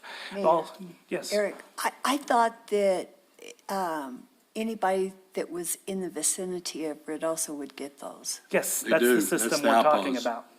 Okay. So there's two systems. We call this one the opt-out system. You have to go into your phone and physically turn off the emergency alerts. The opt-in system is the Call Me Ruidoso Okay. system. Okay, And that's so where you have there's to two sign up. different- Yes, ma'am. Okay. So the IPOS system is the one that you can draw a polygon, and anyone in that polygon will receive those alerts. When it comes to the radio and television emergency alert system, that's the little thing that goes at the bottom of your screen that tells you that you're under a flash flood watch or there's a tornado warning. We have that same capability. Same with our radio stations. Any radio station within that geographed area will push that emergency tone and frequency to then tell them what that hazard is. It doesn't have to be just the Village of Ruidoso radio, it is all radios within the geographical region. So the signals that we get from Roswell, the signals we get from Alamo, that emergency message goes on those as well. And then lastly, the NOAA weather radios. We encourage everyone to have an all hazards NOAA weather radio. You can buy it on Amazon or any sports store, but we can put weather related emergency messages through that system as well. They're called civil action emergency messages. So that's the IPOS system. Again, that's one of the tools in our belt that we use for public alerts and warnings. When we talk to Councilor Letterman's point, the Call Me Ruidoso system, that's where we encourage citizens to sign up for those emergency alerts. That's a phone call, so you can register your house phone number, you can register your personal cell phone, you can register your wife, your husband, anyone's phone number that you want to put in, you can get those emergency alerts. And Eric, for informational purposes, how does one do that? Yes, no, great question. Going to the next slide. I have a whole slide over the Call Me Ruidoso system. So we encourage the citizens to go to www.callmeruidoso.com and you can input your information to get registered. You can also go to the fire station. You can go to the emergency management office at the Horton Complex. And then we can help you get registered for the alert system. So with that, the easiest way, Counselor Corey, is to go to the callmeruidoso.com, input your information and sign up. Eric, I'm sorry for the question. We didn't have that slide. It's on the other. You sent me the new deck this morning, it was too late to add it. Okay. to their stuff. Our apologies. I did this at the last minute, this slide. I was foreseeing y'all's questions. So with that, I have to fix my Magic 8 ball. It was a little off. But with that, we utilize the system, again, like we utilize the iPOS system for wildfire emergencies, weather emergencies, major utility outages. I've been working with Public Works with Levi. For the last couple of major water leaks that we've had, we've sent an emergency alert through the system telling people that they could experience extended outages or low pressures. Law enforcement emergencies as well as missing persons. So again, any type of emergency alerts that we need to get the information out like now, we'll utilize the Call Me Ruidoso system. We will provide additional information to y'all for this Call Me Ruidoso system to pass out to your constituents. We also have some flyers up at the fire station as well as here at the front desk at Village Hall, but we'll make sure y'all get that, Mayor and Council. So as we move on to the next channels of notification, we utilize, again, a couple of things to get the message out. We want to make sure that citizens have multiple layers of getting emergency alerts because we all know technology can fail. So we want to make sure that we have redundancies in our notification processes. So when it comes to the RAIN map, which is the Ruidoso All Hazards Information Map, this was launched during the South Fork fire, and it shows people the evacuation zones. We built upon that through our GIS, the Global Information System Network, to incorporate a bunch of other things that are helpful to our citizens navigate burn scar flooding and all hazards. And so it's an interactive map. This screenshot is actually through the Discover Ruidoso app. So if you download the Discover Ruidoso app and go to the RAIN app icon, it'll pull up this map. You can also go to www.ruidoso-nm.gov/emergency-information, and you will get this same map. That's twice that I've said that from memory today, which is crazy. Because none of us remember it, but you could be making it up for all I know. Yeah, I'm just really good at making stuff up, maybe. I don't know. So we're really excited about this tool. We got a lot of positive feedback because it also integrates our road closures. So during flooding events, you can go to that dashboard, the RAIN map on the Discover Ruidoso or that long website I just mentioned, and you can actually see current road closures. So Carrizo Canyon, when we closed that due to that public safety hazard, that map got updated to reflect that road was closed, and it gave additional information. Same thing with all the low water crossings. Other items of the map is the village evacuation zones. One of the things that came out of the South Fork fire is we did split the entire village into 14 evacuation zones. And so those zones are reflected on that map, so C, D, E, F, G. That is for internal planning, so if emergency crews are out in the field and we need to conduct evacuations, they will radio into the Emergency Operations Center or to dispatch and say, we need to put section H on a ready status, or we need to put section I on a go status. It allows more communication. The public can, again, go to that website and look at their evacuation zone, but we will never put in language, a go status has been activated for zone G, because again, people don't know what zone they are if they're only here for the weekend. So it'll say those geographical points, Brady Canyon, Upper Canyon, those common terminology items. So as we move forward, we also use social media, websites, and the Discover Ruidoso app. Our incredible public information team does an incredible job. We get very comfortable with them during monsoon season. It's like a daily occurrence. We sit across from each other, and they post on Facebook, Twitter, or what is now called X, Instagram, TikTok, as well as the Discover Ruidoso app, and then, of course, the Village Emergency website for additional information. So now comes the big reveal. I'm very excited about this. If we go to the next slide, we'll talk about the outdoor warning system. Attention. This is a test of the outdoor warning system. This is only a test.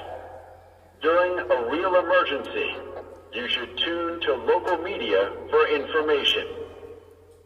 This is only a test. I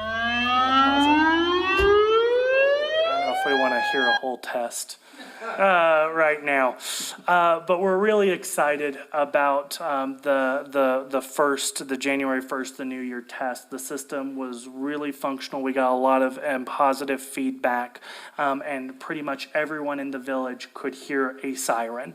And so we worked with OmniWarn, Federal Signal, and both of our public safety chiefs to implement this project. I believe it's been about 2 years since we started this journey, Ron. I know you shed a tear, I shed a tear when this project came to completion. Mr. Mayor. Yes, sir. So on those lines, I know it had been discussed once before about trying to get on the PA system through Midtown. Yes, sir. Is that happened, or not yet? Good, great question, Councilor Hooker. We actually discussed that here in the strategic planning session that we just came from. We are looking to integrate it into our outdoor warning system. We still can utilize it right now.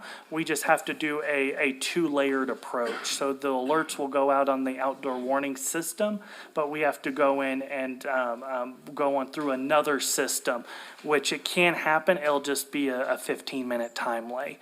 So we are integrating that system in the overall outdoor warning system. Chief Hall, did you have additional for that? No? Thank you. No, thank you, Councilor Hooker. So again, successful test of the system, January 1st. We have 13 outdoor warning system sirens that are now in play. 9 of them are on the new system. The 3 are getting tied into the new system. That will happen in the next couple of months. But all of them are functional with the exception of one, and that is the Pikes Peak siren. We are waiting on a circuit board. That should be here in the next couple of weeks. Once that is here, we'll get it tied in and it will be ready to go with the entire system. Out of those 13 sirens, 3 of them are voice-capable sirens, and they will play messages like that, what you just heard. That is a test message. We do have system messages for wildfire evacuations stating with our Ready, Set, Go program. We also have shelter-in-place messaging. We are bringing in Xterra, Ironman, and we're utilizing Wingfield. We're utilizing sports complexes, Eagle Creek, as well as White Mountain Sports Complex.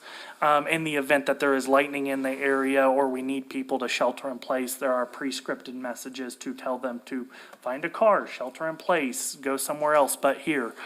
And so we have that system. One thing that we will be bringing to council probably within the next couple of council meetings is determining the outdoor warning system. Our current system is a wildfire evacuation system, and so we'll be bringing to y'all the determination or the direction we want to go. Are we going to set them off for flooding? Are we going to set them off for hazardous materials incidents? Other things that we could set the system off due to it also being a voice-capable siren. So stand by for that. We'll bring up some guidance and we'll talk more about that here in the next couple of months. As we move to the next one, we'll look at coverage for the actual system. So the red is you can hear it inside and outside. If you are directly under a siren, you can hear the siren. You start getting into decibel levels. So again, 90 decibels, you're going to hear it if you're inside or outside. Once we start getting into the 80 decibels, that's when you start having issues hearing it inside. If you are in the most center part of the structure, you might not hear it, but you might be hearing it if you're on the outside wall.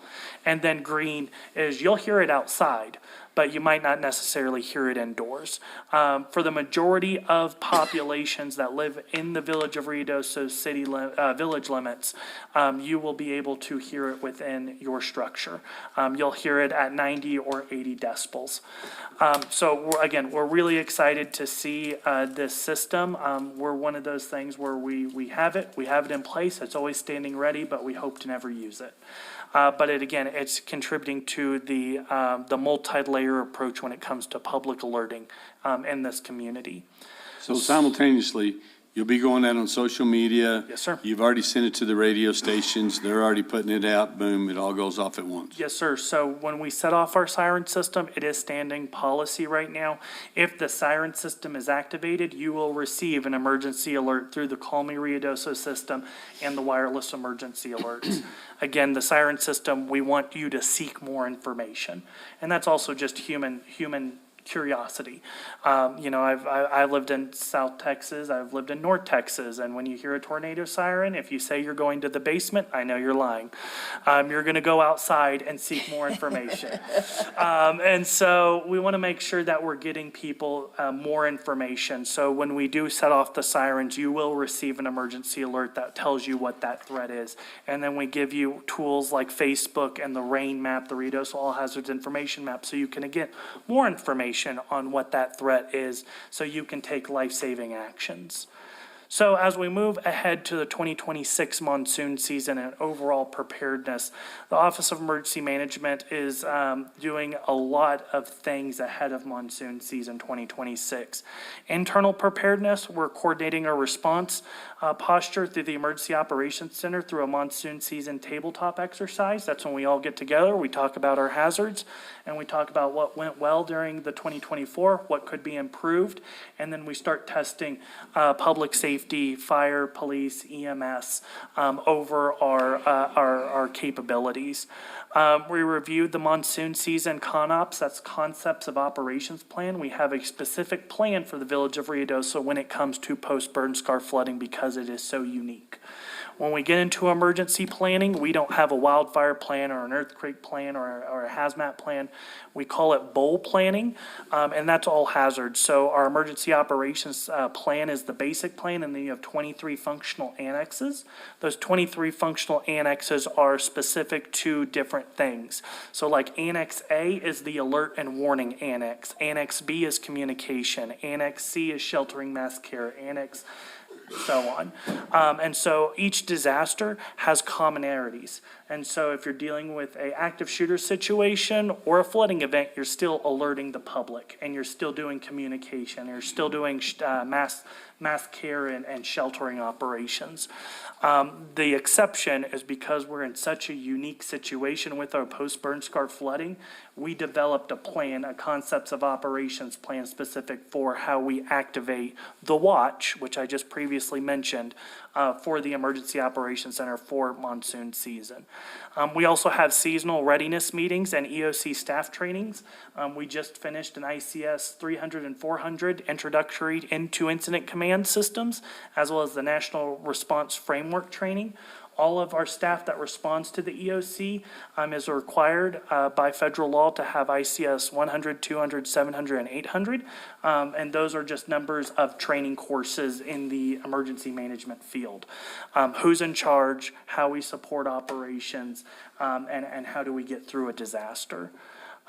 We also are doing an external preparedness exercise. A lot of y'all might remember the 2025 Rising Phoenix exercise. We are doing a secondary exercise this year, again, to get everyone in the response framework and the mindset as we go through monsoon season 2026. This is going to be a regional exercise like what we did before. We are just incorporating more participants at the federal level. So FEMA is looking to produce staff to assist us with this exercise, and they also want to test their staff. So it's not just a Village of Ruidoso exercise, it is a Ruidoso Downs exercise, it's a Lincoln County exercise, it's a State of New Mexico exercise, and now it's turning into a federal exercise. So we're really looking forward to that. Because we want to make sure that we have a one village response when it comes to any hazards that this village might face. Public preparedness, we have flood awareness workshops that we'll be working with Carrie and our amazing PIO team to get out. This is in tandem with the National Weather Service. They'll come down, they'll talk about burn scar revegetation, where we are at, what we can expect for the 2026 monsoon season. We'll put Cade's onion theory to the test. I don't know if you've ever heard of that. It's his onion, and has some interesting, it's legit. And so we'll see the climate science behind that. And so if you want to hear more about that, come to the flood awareness workshops. Social media posts, like the small decisions can have big impacts. We'll start rolling that out through our public information platforms.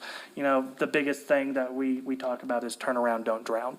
Most flooding related fatalities as well as injuries happen in cars where people go around the barricades or emergency response officials.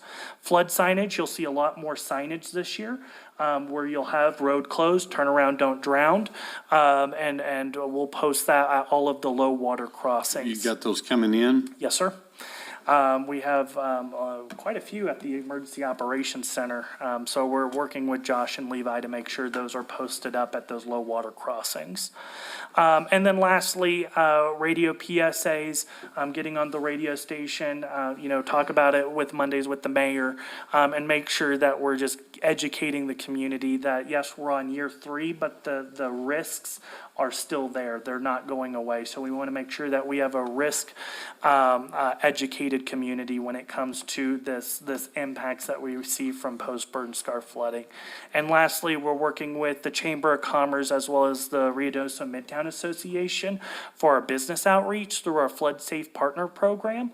If you go on the Discover Ruidoso app and click on some of the Flood Safe Partner icons, it's the icons you see in front of you, it will direct you from that low water crossing to the nearest safe business that's registered with us. So any business that is out of the flood plain and floodway can get registered as a flood safe partner. They'll get a little sticker in their window, and it allows citizens to have multiple options when it comes to flooding response, not just to go to a community shelter, which we are also standing up, but it allows businesses to have people identify that, hey, this is a safe place for me to loiter while the flash flooding continues, and then they can spend money, they can do what they need to do in those businesses.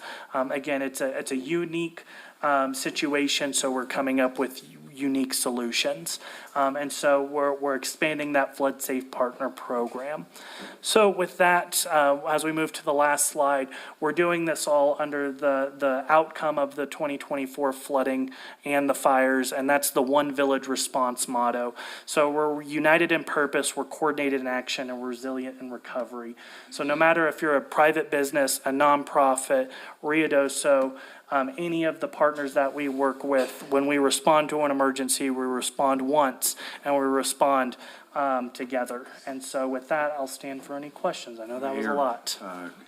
Eric, congratulations. This is a great plan.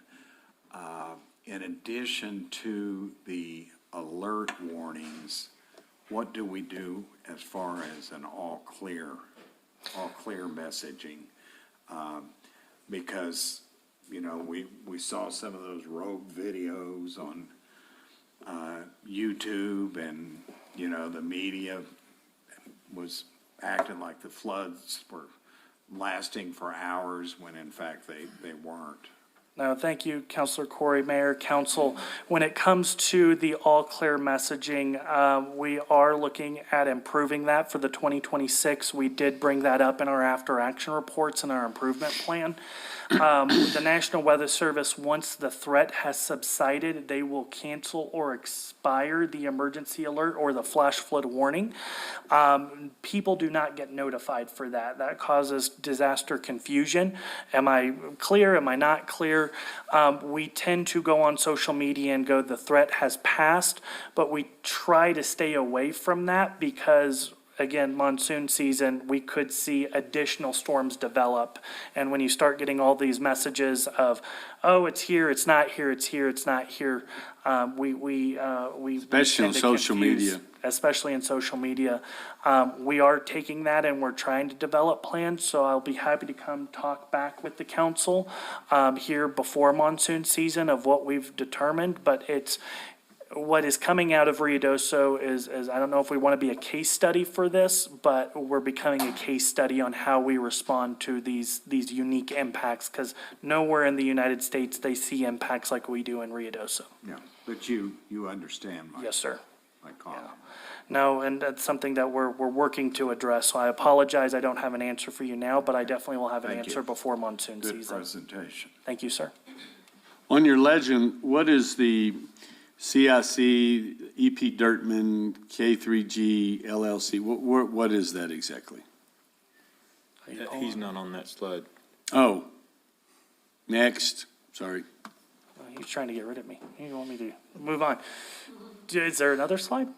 No, that's, Well, it's on your map, breakdown of the fire line, fire breaks. I think Dick's gonna be doing that. Oh, that's you, that's Dick? Well, how'd I get on that? Okay, never mind. Okay.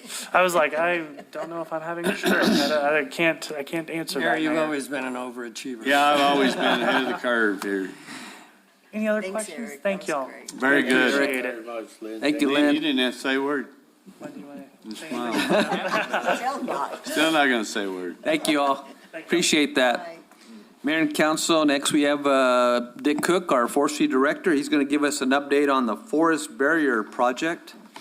And Mayor Crawford, Councilor Corey, I did get a answer for you. We have on our wait list for 603, we have 51. Wow. So just a, it's a, Thanks, Ron. Mayor, council, this is an update on our, what they're calling the wildfire barrier project. It was a project that was initiated last year, and the legislature, New Mexico legislature appropriated $5 million for a project to do firework on the east and the south side of Ruidoso and Ruidoso Downs. Laura Doth of the RC&D here is the financial physical agent. Cody Wilson, who some of you may know, is the overall contractor for the project.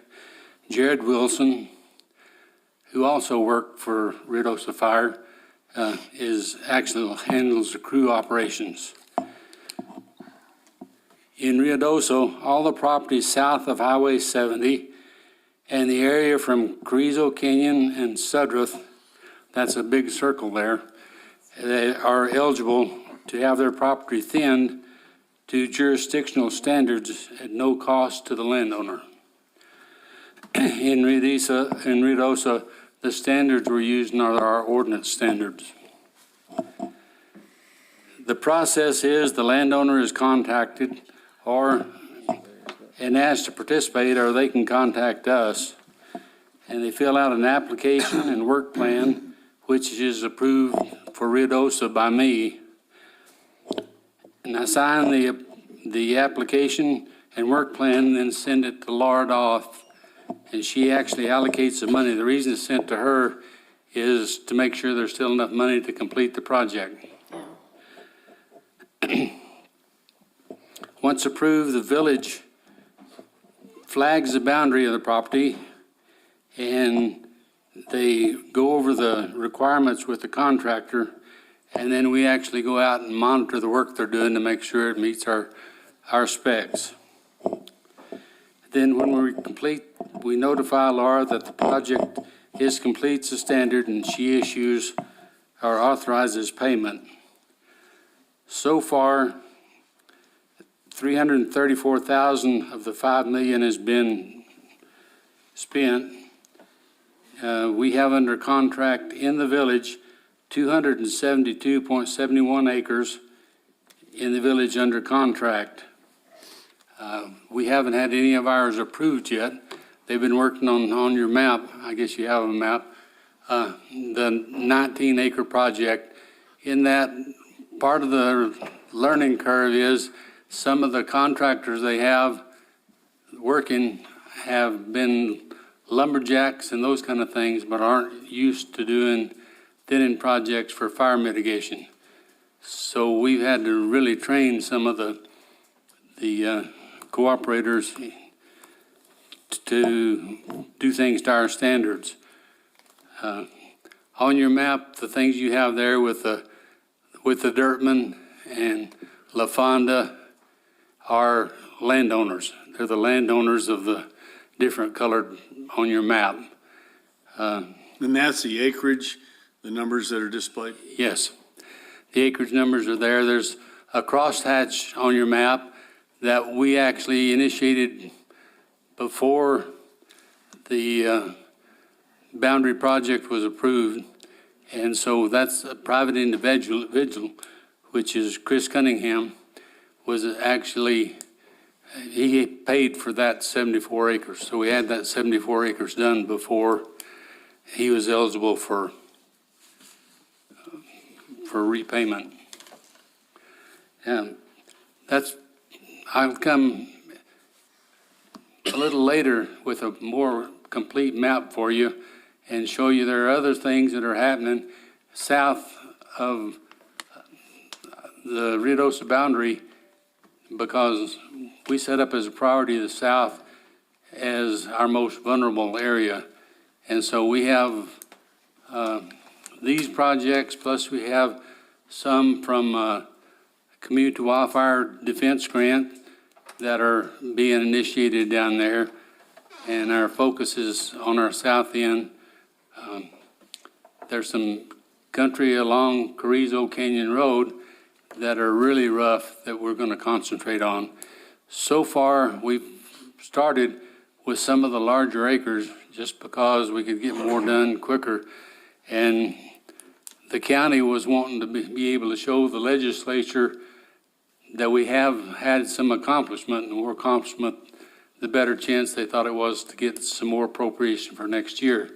And I understand that they've actually got something going on up there for about another $3 million to let anybody in Lincoln County get their thinning done with the same kind of a arrangement. It's a cost share that's really not a cost share. It's really all on the appropriation. Are there any questions I can answer for you? I have one. Go ahead. As they cut the trees, is there any kind of break that they're creating that's going to help with the flooding? Or is this isn't really affecting the flooding? I mean, it's not in the areas where we're having the most flooding. No. The areas that we selected are closest to the boundary where they would be most effective. By the time we get through on the village, we'll have, I don't know, somewhere in the neighborhood of 2,000 acres that have been thinned at no expense for the landowner. And we still have a couple of places where we're going to be a little bit vulnerable that butt up against the Forest Service and the tribe. Our next step will be try to expedite some of the things the Forest Service are trying to do there around Grindstone Lake. And so overall, it fits into what we need to do to protect the village. So this is on village property. This isn't the Forest Service. Right. Okay. Yeah, all this is private property. Yeah, okay. Dick received 750,000 and Yeah. 500-something thousand. So this is that money he's going through, correct? I beg your pardon? You received a couple of grants, one for, I can't remember if it's 550 or 500,000. Oh, yeah, that's for thinning village property. Right. And that's just our village. Yeah. This money is, it can be used for private property owners to help get the job done for those that can't afford it all. Yeah, but the time we get through in the next 2 or 3 years with this 1.25 million that we've got, all of the village property will be caught up to standard. Okay. What are we doing with the waste material? The waste material right now is being hauled to a county and stockpile for the biofuel plant, the way I understand it. Yes. And so I'm not sure exactly where it's going, but eventually it'll wind up at the biofuel plant. And I understand that the Planning Commission actually approved the biofuel plant the other day. The only thing I see with the biofuel plant is it is surrounded by that endangered cactus. And so we'll have to make sure that whatever they're planning doesn't infringe on the cactus. There's a little bit of a buffer between what their proposal is and where the cactus actually are.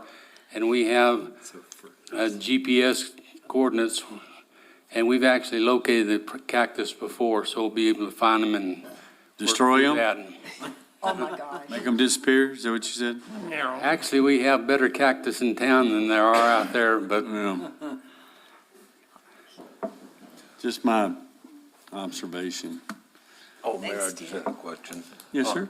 Dick, you were saying that you noticed that there's a tremendous amount of beetle kill now up in that area. So have you noticed more, let's say, trees dying in town? Because there's a lot of public interest when we start having trees dying off, and they're wanting to save their trees. They're also worried about the fires and such of that nature. So have you seen an increase in the beetle kill, bug kills on trees? I heard part of that, I'm sorry. The beetle kill? Oh, the Are you beetle- seeing more beetle kill in town? The area that, one of the reasons I selected the area to start with, that we started in, is because these properties that we have under contract, whole hillsides of trees have been killed. And so there won't be a lot of big trees when they finish the thinning process on those. But most of the area has resprouts and new trees coming up. And so what we're going to do there is take off the overstory and thin the understory where there's spacing between the younger trees and essentially restart a forest. The restart forest, instead of pinon pine, is going to be a lot of juniper. But we can manage that later by favoring the pinon trees and the pine trees when we get seedlings coming back up. Hopefully it'll rain. Now then, are you talking about naturally? Yes. There are Why are we getting programs rid that of we the can apply cedars for now? that we can actually reset that. Part of the problem is that the drought and the heat increases we've had during the summer are naturally favoring the junipers as opposed to the pine trees. It's just pine trees require more moisture and a cooler site than what either pinon or juniper. And so those south-facing slopes have really been hurt because they've been weakened, and then the bugs get in them and kill them. The pinon trees are actually being killed by a fungus as opposed to beetles, even though there may be some that are killed by beetles. So is the dwarf mistletoe, is that a fungus? Maybe a fungus, but normally it doesn't kill. Most of the dwarf mistletoe here attacks the pine trees. It can attack pinon and some of the others, but unless it's on the main stem, usually doesn't kill. But sometimes it weakens a tree enough to where the beetles or another fungus can kill it. Wow. Okay, anybody have any questions? Thanks, Dick. Okay, thank you, Dick. Thank you. Appreciate it. Mayor and council, just a few other items. On January 26th, Monday, coming soon, this is a busy month for the village. We'll be having the State of the Village. We have all staff working on that. We have the strategic planning workshop that'll be held on Tuesday, beginning on Tuesday, 27th of January. Staff and directors and managers all been working on their tactical plans, and this leads to our budget, our FY fiscal year 27 budget. Legislative session starts on the 20th of January already. It's a 30-day session, so a majority of it will be just budget. And we have our Lincoln County Day is going to be in Santa Fe on Wednesday, February the 4th, be at the Drury Plaza Inn. So we hope to have a good, a lot of residents, business, and be able to meet with legislators on that. And I'll stand for any additional questions. Ron, I noticed the pylons along White Mountain are starting to disappear. Who's in charge of those? Mayor Crawford, Councilor Corey, it's the Parks and Rec Department. They're the ones that place those, and we'll get with them on that. Okay. Somebody driving and hitting them, I guess. Hopefully not when we're plowing snow. Is Levi here? Oh, there he is right there. Levi's starting to plow snow, so we'll make sure. Well, this was pre-snow, Levi. It wasn't your. No, they tend to, and I know that Matthew and his staff, they purchased additional ones and when they did that, so. Okay. Anything else? Okay, thank you, Ron. Okay, we'll move on to reports from public officials. Start with you, Councilor Corey. Thank you, Mayor. I'd like to, first of all, recognize my good friend Jenny and wish her the best. I saw a post from Cloudcroft announcing your appointment. I said their gain was our loss, so best wishes. Thanks to Parks and Rec, the town looked great, and I've shared that with Matthew, but Wingfield Park, they outdid themselves this year. It looked fantastic. We have I had a chamber meeting last week. Just a reminder, tonight, there is a business after hours at the Jockey Club from 6 p.m. to 8 p.m. And Mayor, I think you're going to be saying a few words. I would guess. Okay. Is it 6 o'clock? 6 to 8. Okay. And I just confirmed that. Okay. Lincoln County Day, as Ron mentioned, is February 4th. The chamber has gotten RSVPs from the village and from the county. They haven't heard or hadn't heard of, as of last week, from the tribe or the city of Ruidoso Downs. That reception will be at 5:30 p.m. The chamber is sponsoring a candidate forum for the council positions and mayoral position from the village. That will be September 9th at 6 o'clock. February 9th, excuse me. At 6 o'clock at the convention center. The format will be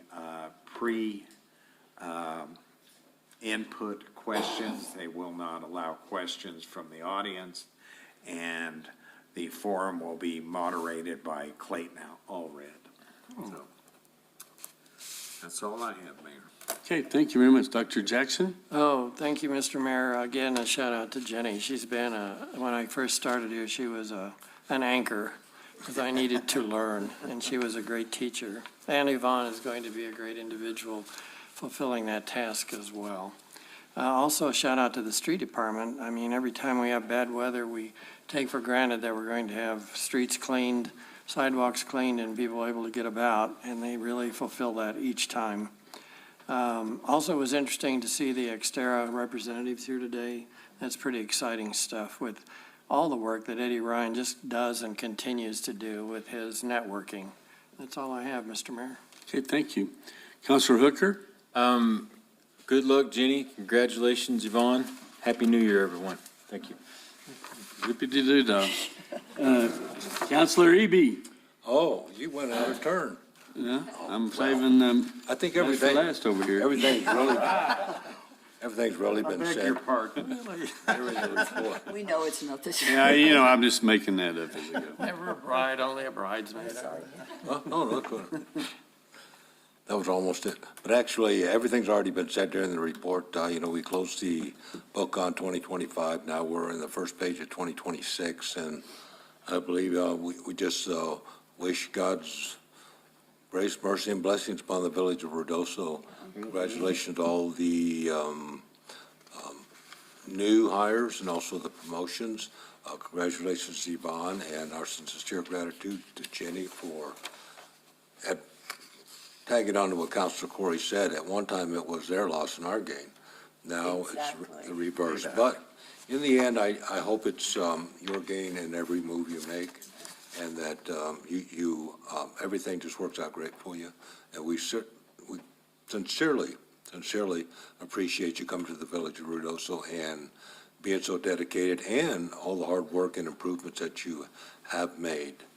I think the village of Ruidoso and all the residents, the employees, businesses, all are looking at 2026 with great optimism.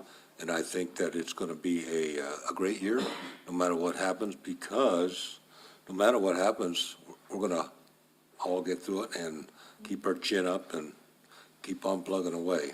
I would like to say that for the public, if you would go to the charrettes, go to the open table, because this is your time to have your input on what you believe the village should be in the future direction of, and what type of look you would and feels you would like, whether it be tourism, whether it be mountain, and so on, what type of facilities, if any, parks, if any, ball fields, if any, and so on. So this is your time to do that, because I believe out of this comprehensive plan that Able City is putting on right now and going to be summarizing by, what, summer? Thursday. Oh, yeah, okay. Somewhere in that neighborhood, that's going to have really a big impact on the future of Ruidoso and the what it's going to look like. So please come out and have your voices be heard. So thank you very much, Mayor. Okay, thank you. Councilor Letterman? Well, I just would like to tell Jenny, thank you so much for your service to the village, always taking care of us. We really appreciate it. And to Yvonne, congratulations. You've done a great job. Jenny, thank you for all your hard work in training and getting Yvonne ready. We really appreciate it. That's very important. And then I would also like to thank the water department. On Sunday evening, actually late afternoon, I got a text, a village-wide text, that our area was maybe out of water or losing pressure. And so I know they stayed out all night. I never lost water, but I was listening to the radio show, and Levi was talking with Ron, and everything was good. And I went over, and my water was still kind of plugging along, and I quickly said, I don't have pressure, since Levi was right there. And I always forget about all of the water, Charging the lines. yeah, the pressures, the water pressures that we have. Pressure zones? Yes, I think 12. 42, wasn't it? I was a little short. But, and then all of a sudden, my pressure was up. So Levi, thank you and all of your guys for I know some people didn't have water. So thank you so much for your hard work. They do. Mayor Pro Tem? Thank you, Mayor, and whenever I lose water, it's usually because I haven't paid my water bill and got a shut-off notice. Yes, ditto to everybody, what they've said for all our employees. We're marching into 26, fully loaded, I'll say. But thank you all for what you do, and mayors, your leadership has always been good. And I will be out there campaigning, so I'll need your help. The continuation of passing our general obligation bond.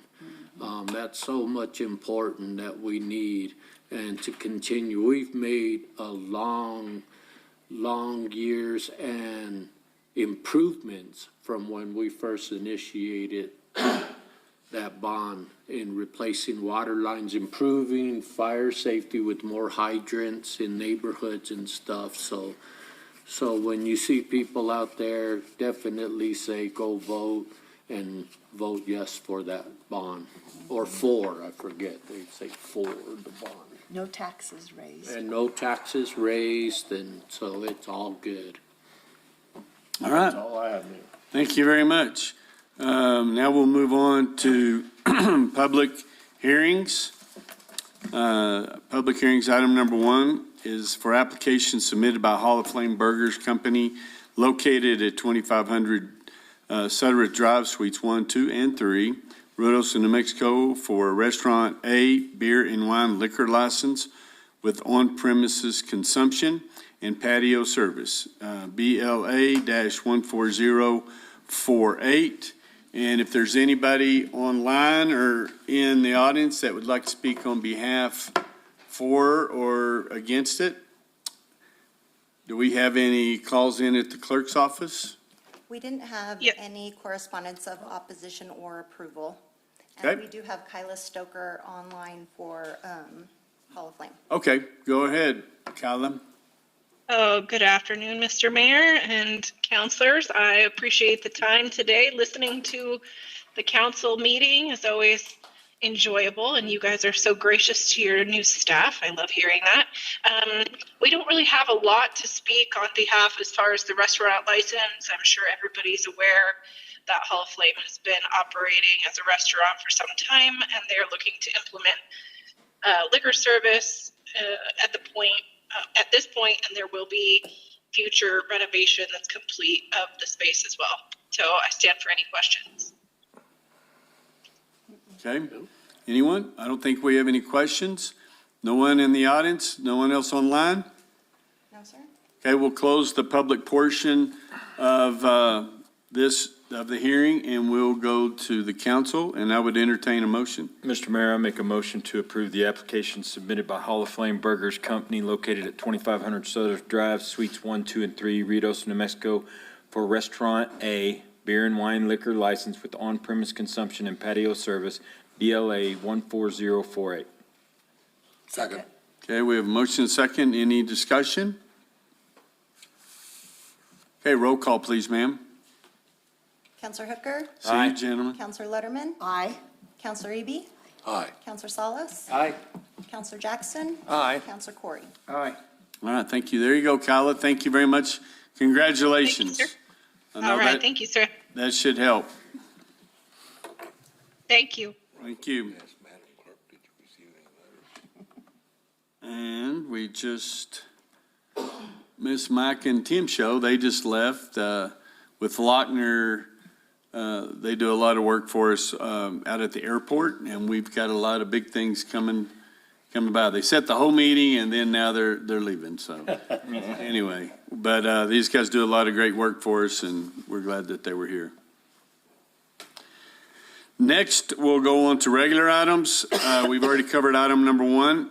We'll go into item number 2, discussion and possible action on revocation of short-term rental permit issue to Andrew Castruda at 400 Sunny Slope Drive due to the illegal use of a fire pit or outdoor burning reported to village or third-party monitoring agency and confirmed by the village.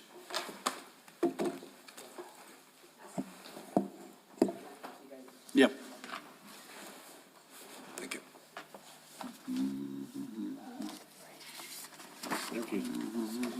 Thank you. Thank you.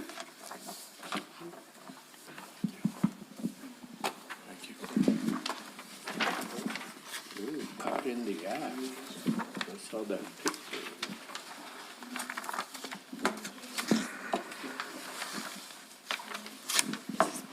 Okay, Mr. Alex, go right ahead. Good afternoon, Mayor, Council.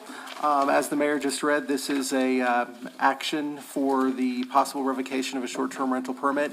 If you recall, when the ordinance for short-term rentals was updated last year, there was a ban put on issuing permits for fire pits and also for the use of fire pits and outdoor burning at any of the short-term rental properties in Ruidoso.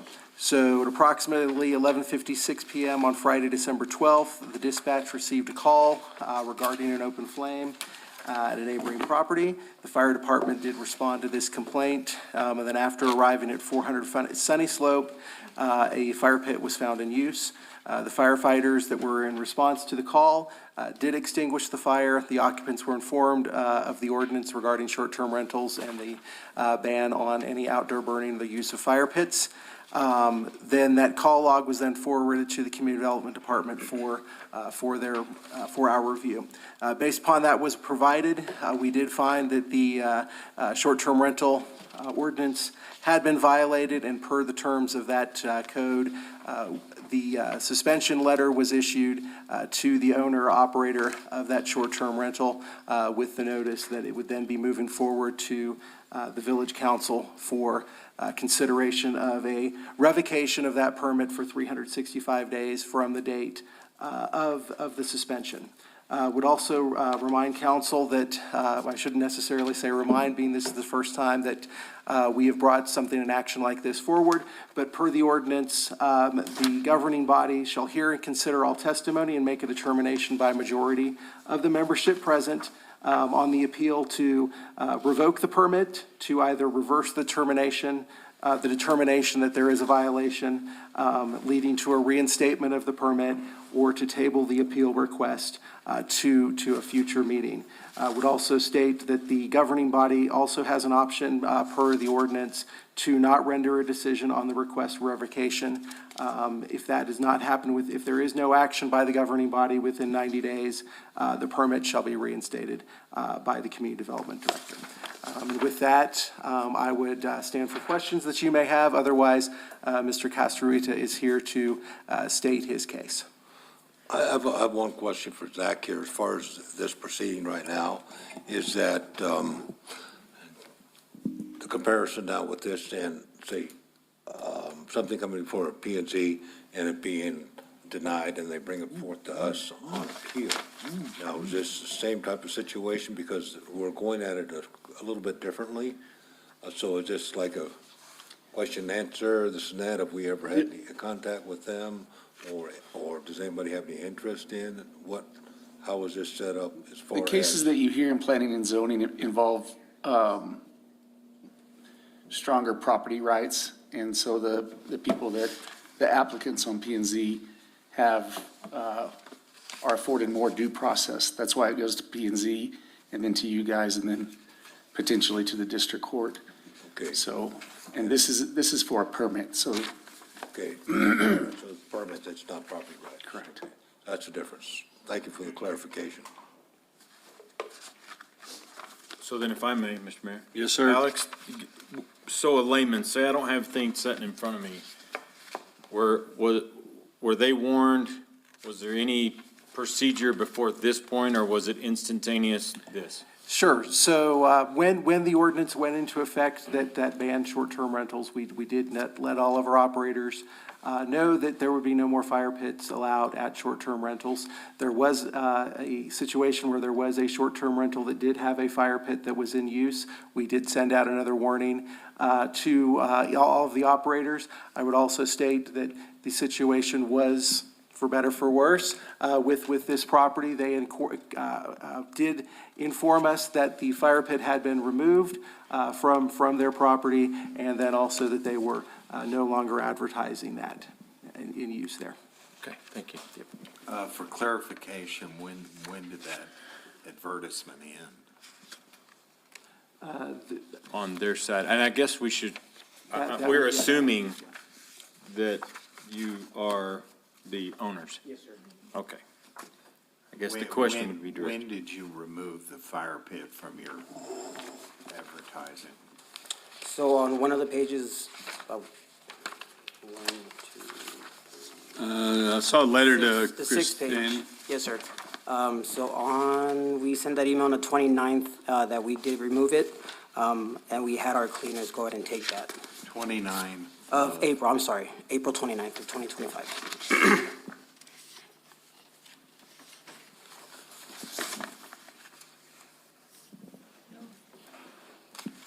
That was on April 29th. Yes, sir. That's when we original, decided to not allow short-term rentals to have fire pits at all. Okay, But before that, you did have a fire pit, yes, ma'am. and I believe you had the police and the fire department was at your rental several times before this new ordinance,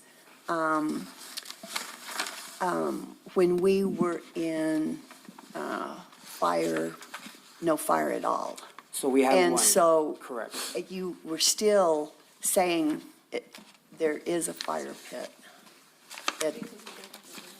Correct, so. No, when- but we were in a phase of no fire at all. 'Cause this house has been a problem for several years. Well, this is our second year having the home, but when we had one incident where, I don't know when the official ordinance came into play. When that happened, we did, and in the email you can see, we had a fire pit that was a table in our backyard. We have a seating area with a couch, and we left it as a table, but we had zip tied off the propane connector, and we have a propane tank for the grill upstairs. And during that incident, someone did come and take the propane tank from the grill. They took it downstairs, and they broke open the zip tie that was on there, and that's when they reconnected it. So that's when we got that first notice that it was a warning that someone was still under the fire department did go down. They told them to turn it off. And after that, that's when we text out the cleaners to just completely remove the fire pit, and we just put another table in there. So we only had one incident with that fire, with the fire pit, which was that incident there. okay. Do you have any of the notices that the councilor's referring to that there were issues over there?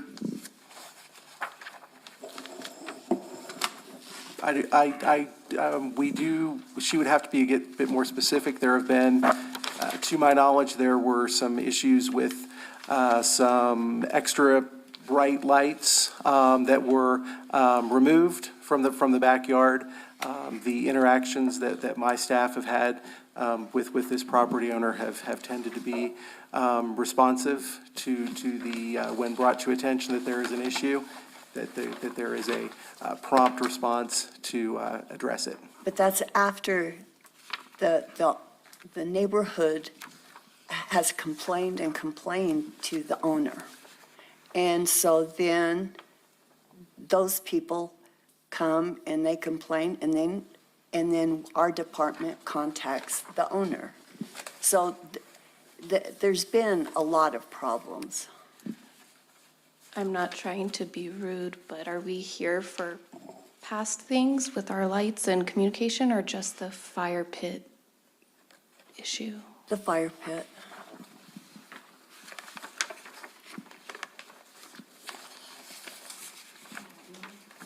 So on the packet I have, so when we, after the email picture, there is before the email picture.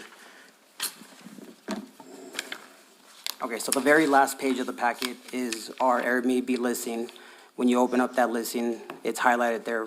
We specifically state fire pits are not allowed. This was since the ordinance came into play. When we got that second warning, we changed our whole listing.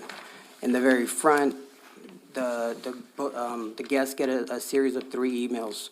1 minute after booking, they get the first email that you see on there. It gives them general ideas of when check-in is and everything like that. Let them know they're going to get an access code sent to them for the doors. And there's another notice in there stating no fire pits are allowed absolutely of any kind. There's an ordinance, fire restrictions strictly prohibited. That's a minute after they book. 2 days before their booking, before their stay, before their check-in, they get another email with some more information, and they need this email. They read this email because it gives them their access code. So they have to read this email. Right below their access code to the entry, there's another point stating no fire pits. Same thing with the restrictions and being strictly prohibited. 24 hours after that, or 24 hours before their check-in, they get a third email, again stating quiet time, smoking's prohibited, and again, they have another one stating no fire pit. So they get told 3 times about the fire pit being not allowed. Inside the home, we also have the posted ordinances on the wall. So every time they go to the door, come in or go out, they see these notices on there stating the fire restrictions, no fire pits allowed. So that's a 4th time that they're, or 5th time if you count the original posting, that they're told not to have a fire pit. On the day of that incident, there's a picture from our Ring camera showing them bringing in their own fire pit on that day, literally 20 minutes before the fire department was called. So they brought their own, they ignored every warning that we had. They brought in their own fire pit. They got caught. From my understanding, there wasn't a fine issued to them, which, if I remember correctly, reading on the ordinance originally stated that fines would be assessed at that time, but nothing was given to them, but it had come to us. And that's our fault. So have you filed any type of claim with your platform? So I did make a claim through Airbnb, but they said because the Airbnb only covers us for damaged property. So if the fire pit would have damaged my backyard or damaged the couches, then it would have been covered. But because there's no physical damage of the home being done, they had nothing to say for it. I try to explain to them the loss of income. I have been able to rent for 3 weeks during the busiest time of the year. And they didn't. They only cover for incidentals, damage, and stuff like that, so. Mr. Castruiti, what happened to the renter? Nothing. We didn't even know. No, I'm talking about how you handled the renter. Oh, so we didn't find out. So he left on the 12th. I wonder, when did we get our letter? We got the letter the 17th. So we didn't even know. We get so much action in our cameras. So I stopped watching every single thing that we get. So otherwise, I would have noticed the fire department there. But by the time we reached out to them, we did actually send them, before we got to Airbnb, I sent them the claim for a reimbursement of lost income, and they've never answered. So they've, any communication that I've tried to have with them asking about the incident, they haven't answered, so. And they didn't come out and tell us about it. What are the procedures for notification from the village? So the procedures that we have is we did receive this complaint, the CAD card from dispatch. We received that on the Monday, and then we did our research and determined that there was a violation, and as soon as that was done. I'm not speaking, I'm speaking more to what happened. I thought, and maybe I'm wrong, I thought with this new software that the homeowner would be contacted immediately. So it depends upon how the complaint is received. Our current SOP, standard operating procedure, in this situation, the call was sent immediately to dispatch. Dispatch then uses village resources to respond with that. If this call would have been routed through the Deckard 24/7 monitored or line for complaints that is through the software platform, then the property owner would have been also notified. So we need to do a better job about getting the Deckard number out. I'm still confused. We showed up on the property, don't put it out. Fire department, That the is what police has been, department. yes, reported by the CAD card. Who went out there? Police? Fire department did. So have we got that down where they can write a ticket? So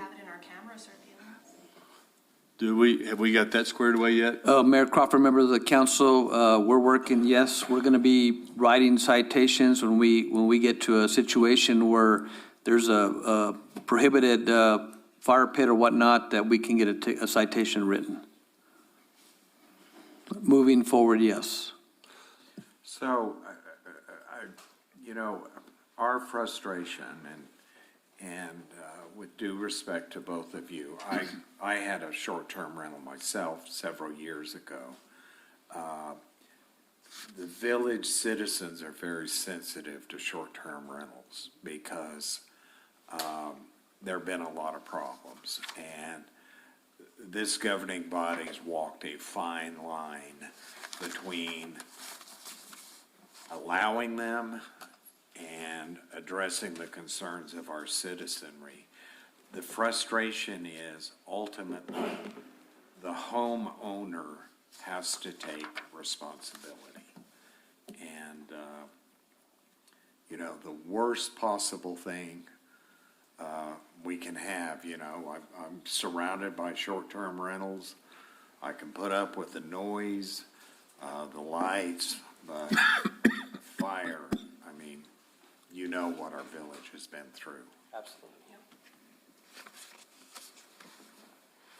Do we have a comment from the police department, the fire department when they went out there and inspected this? You know, you're showing this guy's got a couple different bags, but that's not proof to me that it's a. Well, I got one just like it. It's called smokeless what? fire pit. I got one Report that. exactly like it. Is it a portable? Yeah, it's portable. That was there?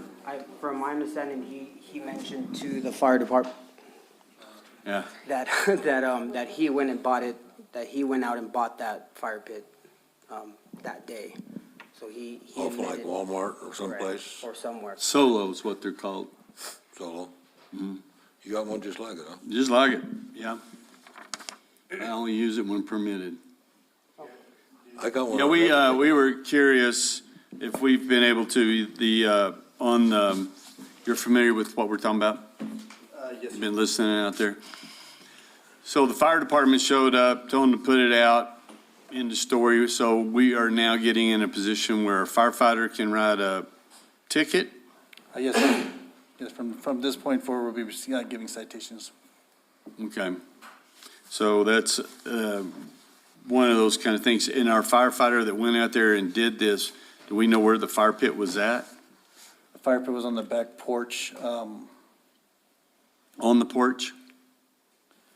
No, actually, I don't know. I'd have to read the report. It was in the back, so I don't know if it's the back under the porch or on the porch. I don't know. It was in the back. I'd have to read the report. Okay. All right, so we just need to make sure that we, in the future, when we show up and we write a ticket, either the police department or the fire department, somebody's writing a ticket for these. Well, and These guys. Mayor, and I know we're on the same page on this, but I'm also concerned about the software company and Yeah. how we're coordinating this, because I thought the software was gonna help us out. And Mayor and Council, that we have been, again, promoting that number. There's a local number, and they need to call that number so it goes through each process. And then they'll call 911 if there's any type of fire or whatnot, so. But we don't have a mechanism where the fire department or the PD call the number and notify them that they've been called out. No, but Christie, isn't it possible for us when the dispatch, I don't know, I'm asking you, you're not a dispatcher.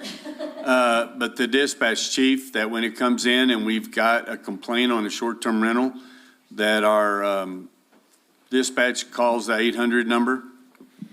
So we haven't set that up to where dispatch calls the 800 number, because typically they're busy dispatching the officers in the fire. Depending on the situation, they may or may not have time to do that third-party one. So I know that's where I'm not talking about, flipping a coin at the same time. I'm talking about get the fire department out there, please send a unit, then call 800 so that it's logged. The owner is then notified. We can do that. We haven't put that process in, because I know the process that we had set up had been, they create the CAD call card, and those get forwarded almost daily to Crisanti here, or once a week, so that she can take the action that isn't reported through that. Because it could be the same as whether it be vehicles or persons within the property, if it's any violation of the STR ordinance, where they don't call the hotline, they call us directly.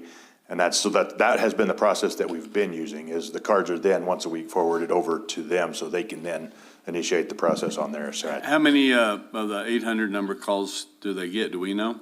I don't know how many calls they get, but I do have, as of today's date, I have 8 recorded complaints. 4 of them were unfounded.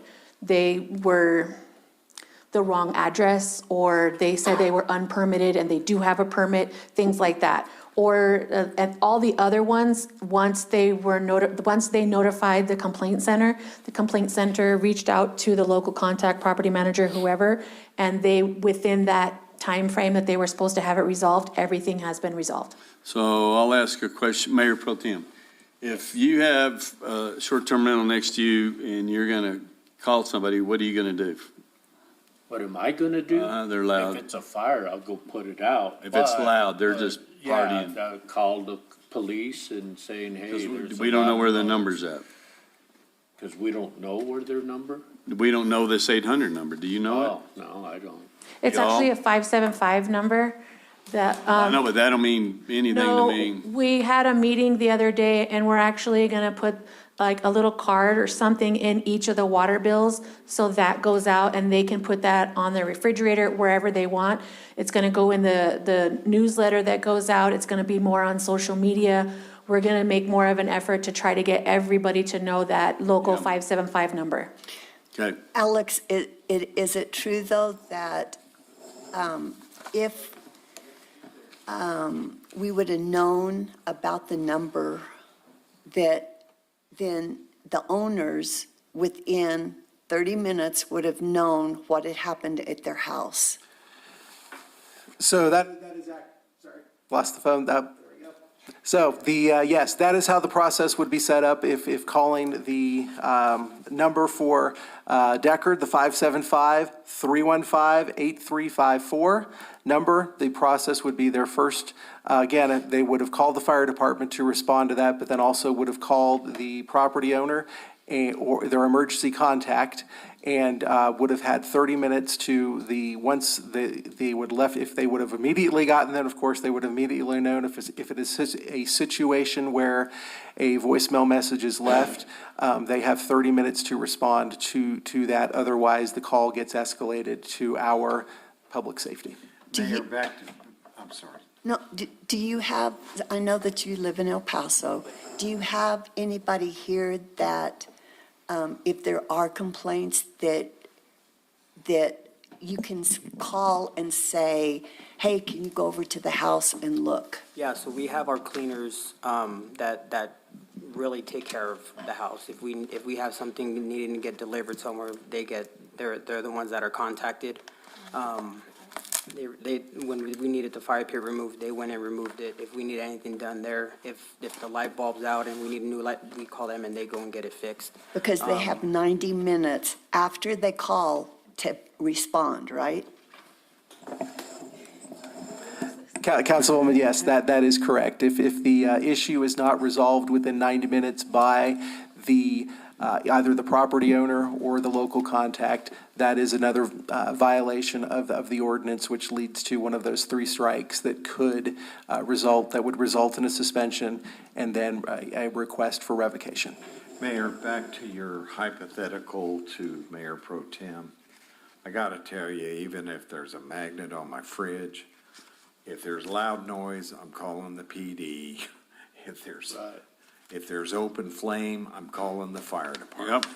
So we need coordination. With the dispatcher, get the fire department, get the police out there, and then call the 575 number, I think is the solution. Have you all met your neighbors? Yeah, so when we first moved in, the neighbor across the street from us, his name is Pete. He came and introduced himself. We talked a little bit. I have his number.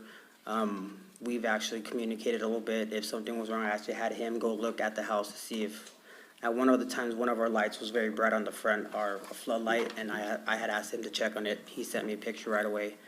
Our neighbors if you're looking at the house to the right, the house on the left is he lives in San Antonio, he comes and goes every so often, but so he's never home. The other guy, we were talking very good as well. We would say hello in the mornings. We brought him a little basket when we moved in. We were talking to him pretty good until the fires happened, which is when Ms. Letterman was talking about some of the issues that we had was with another neighbor. But we were in great communication with him, kind of up until those fires happened, when one of them requested something that we didn't agree with, and then it kind of Because I deteriorated there. know my experience, Airbnb next to me, loud noise. Right, I and called that the neighbor would, owner, he would and the call. owner actually had them removed, had the tenant evicted Correct. that night. So we had a couple where he had messaged our direct neighbor saying, hey, you know what? It was during Memorial Weekend, I had a family there for the softball tournament, and they were out there pretty loud. They had music on, they're grilling and stuff. And he actually called me and said, hey, you know what? They're a little bit loud. Can you reach out?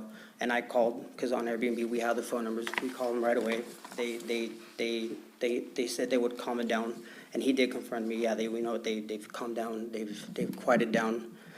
So we did have that communication before, where they would, instead of escalating it past, they would reach out, hey, this is going on, or the neighbors left the lights on, it's 3 a.m, can you please, and I would call and have them, ask them to turn the lights off, or whatever the case is. We did have that good communication. Your advertisement on Airbnb, did it say you had a fire pit?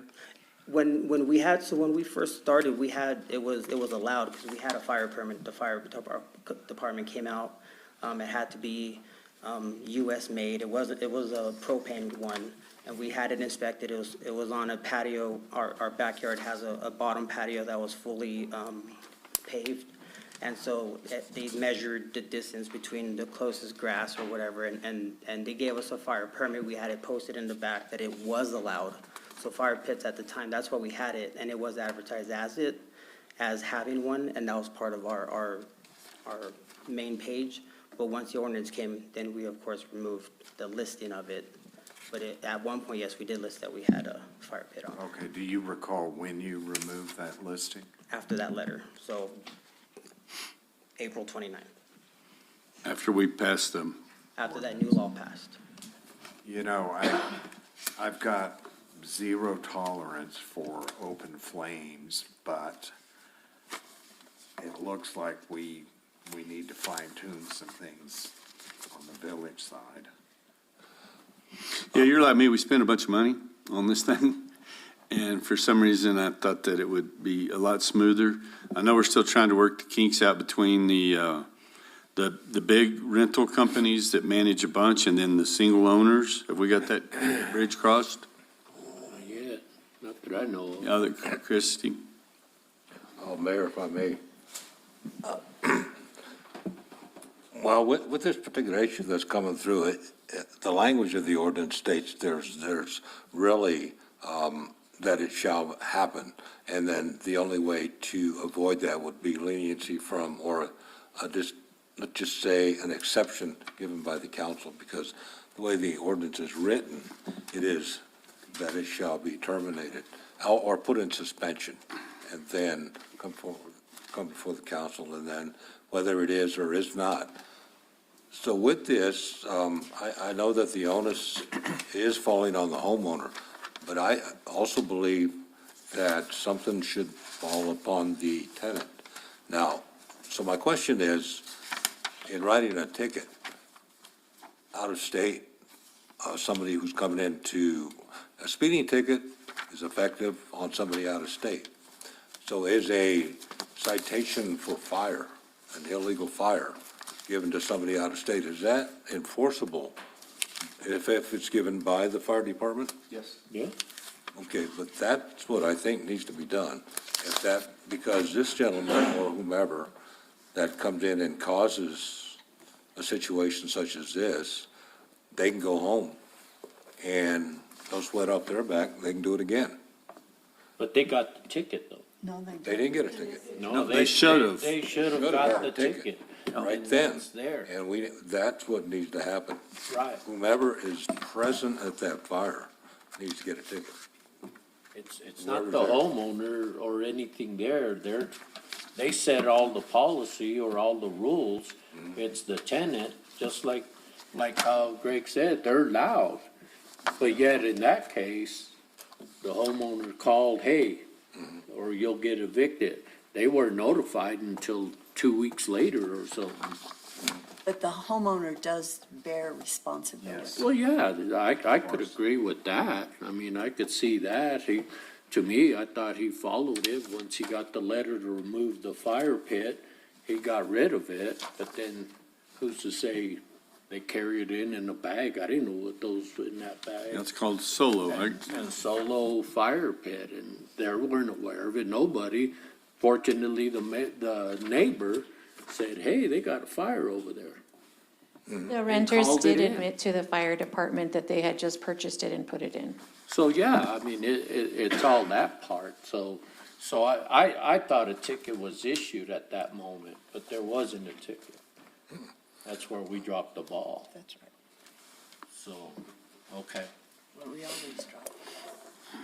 Mayor Crawford, did you still want me to answer your previous question? Yes. Okay, we're almost done. They should have all of the lodgers tax, all the traditional lodgers completed within the next 2 weeks. And I'm almost done making sure that all the property management companies have gotten all of their properties lined up, and all of the individual owners. Anytime somebody reaches out to me, I make sure, but as far as I know, that should be just about complete, because they only like stragglers here and there reaching out to me for getting into the new system. So Chief, what do you think it's going to take to work with our dispatchers to make the obvious call? If there's a fire, we send the fire department. If there's a need for a police officer, for whatever reason, over there, if it's a loud noise, that they are directed to call the 575 number, I would think, for them to notify the owner or the managing company to say, tone it down. I mean, I can see that. And then there's one mark. So we can certainly do that. I can direct dispatch to have them call those. And that way it affords the homeowner the opportunity to respond if it comes directly to us. Because that was one of my questions initially in this process was, we put this number out. There's still going to be people who call dispatch because to your point, Councilor Corey, if there's a party going on, I'm not waiting 30 minutes for the homeowner to respond. I'm going to call the police department, have them respond. And in that, as long as it's a verified STR and they can confirm that, the dispatch they can certainly just make the phone call real quick. I don't know how long those phone calls generally take. I assume it's just call them and say, here's this address. Usually they'll just call them and tell them what the problem is, right? If you get a hold of them. So the ordinance, I think there's a little bit of a misconception. So the ordinance says that whoever the contact is, the third party local phone number that people call the hotline, they have 30 minutes to respond if they don't answer on the first time that they get the phone call. So it's not necessarily going to take 30 minutes. It could take 30 minutes. Most everybody knows that if they get a phone call, they have a renter, they better answer it right away, because everybody is aware of the strike system that we implemented. Nobody wants the strikes. Nobody wants to be sitting here to, justify why they want to keep their short-term rental. So Christie, on that if you call that number, do they answer immediately? The 575, yes, they do. There's Okay. somebody on, that is from the United States that answers the phone literally 24/7. When I called it just to see how it works, they answered, it rang, somebody picked up the phone. And I think the only thing that might slow that down, going through the dispatch portion of it is that they'll probably need to get officers on scene to, one, verify the address. Obviously, if the neighbor's calling, they can give the correct address and the issue. Going through dispatch, the officers are going to have to respond to the scene to verify the address and then the STR and what the issue is, and then go back. So it may delay the process a little bit, but in that, they can still call and then put the notification through the company. One more comment there. You all are the first case study in something like this coming forward. So you get to be, I guess, the case study. Guinea pig. But is it something that we could look at as far as writing within the ordinance? And do we have to do it, let's just say, put an amount? If you are on site with a fire pit, if you're in front of that fire pit, you get cited and we should put an amount in there, $250, $500. Well, that's $500, no questions asked. $500.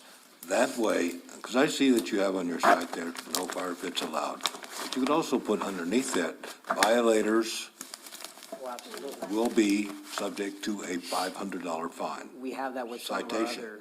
other things, Now, and it works. that could be a deterrent for somebody going out and buying a portable fire pit and starting a fire pit. So, And that might be something to consider in putting in the notices that are posted at the SDRs. If that's something that they want to put up forward is, obviously, you can put, yes, fires are not allowed, but you are violating village ordinance and could be subject to a penalty of up to $500. How about if you have shall one. be? Shall be. He actually has that posted in his house. And so his would be something that I mean, in my opinion, I would post it that way. It puts everybody else on notice, and then we've gone to a zero tolerance policy, whether it be fire shows up and does it if we're not able to get there in time. But they'll just get a citation, and it'll be on them to prove that they didn't have knowledge of the restrictions. And then you actually cited the perpetrator or the violator.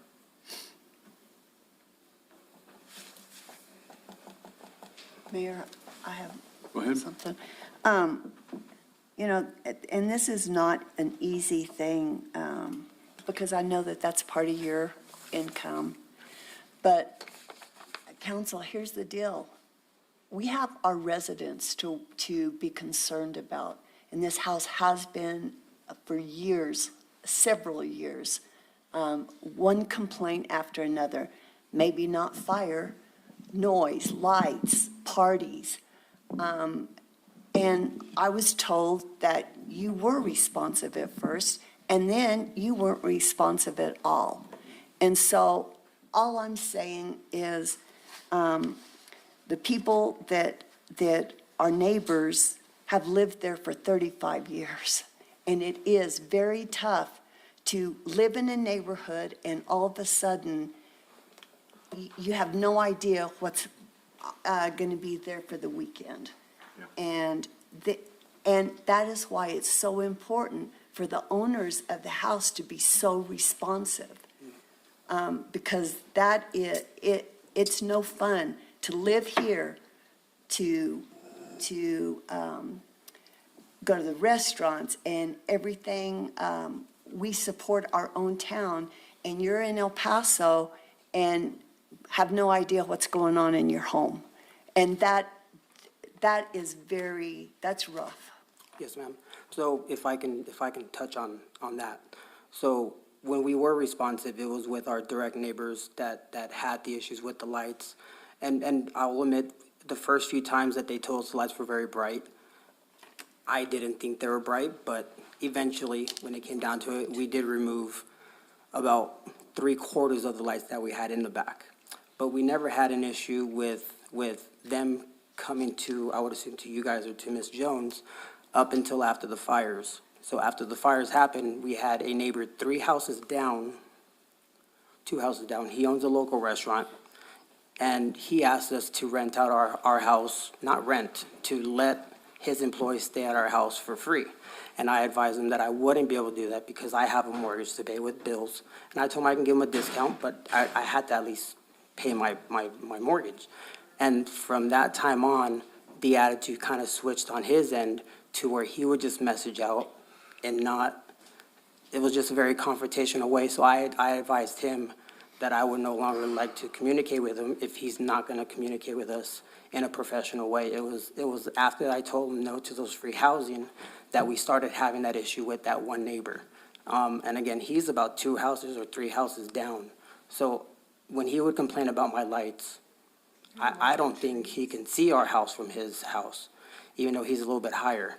But that's when we had those issues with that one neighbor, was during that time. So I'm not going to say they were retaliatory complaints, but I want to say they're a little bit of a retaliatory complaint, because we never had that issue before up until after that happened. And that's part of what this software and we're supposed to be doing. Right. Is keeping track of people that just don't want it. Because regardless of if you like them or not, it's part of what we have. It is, and they are important, and we have to have them, but I don't think at the expense of our residents. Well, that's why we've spent all this money setting all of this up. Don't forget, I got one across the street right next door to me. And I just called the owner and they shut it down. He's got big signs and 99% of them do just what they're supposed to do. But you have a turd. I got flipped off 3 times in one day. And I guess we need to fix that too. Tired of it, but I'm just telling you, that's part of our system that we're in. I'm not trying to make light of it. I just don't think, I think we should have ticketed them right then and there, that group, whoever it was, and it's, who do you ticket? All of them?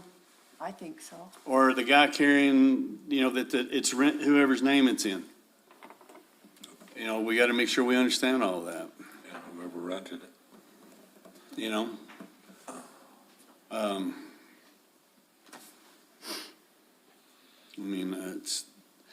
I think that you've obviously seen this side of it and how serious of a situation it is.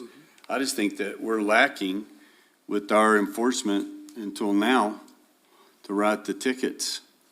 That's a problem. I want to make sure we get past that and that we get that fixed, that we're logging the information so that we do know if there is a strike or 2 or 3, that the property owner management company, it's recorded that they know.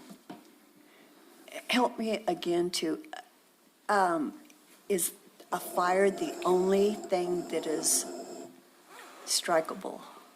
So the fire is the only item in our short-term rental code that is an automatic suspension leading toward a request for revocation. Okay, automatic suspension, okay. And that's what they've had is a suspension. Right. And Mayor and Council, going back, we met on Friday and we had Councilor Letterman there, and we have a direction of how we're going to address these issues, and Fire Chief Hall and Chief Menor, they're both ready to do that, and we're going to, if they show up to a house, the fire department, we have legal, and get a citation.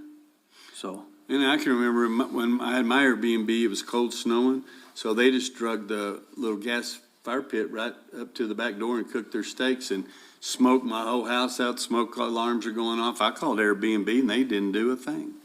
And so that's one reason I'm out of that business today, because I got tired of it. But again, also, Mayor and Council, is we have the notification to our local number to Deckard. That needs to take place too, or else they're not gonna know it's a violation through that software, so that has to take place also.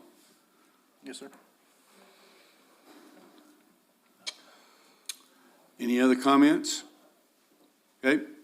Well, I move to revoke the short-term rental permit issued by Andrew Castruda at 400 Sunny Slope Drive due to illegal use of fire pit or outdoor burning reported to village or third-party monitoring agency and confirmed by the village. Second.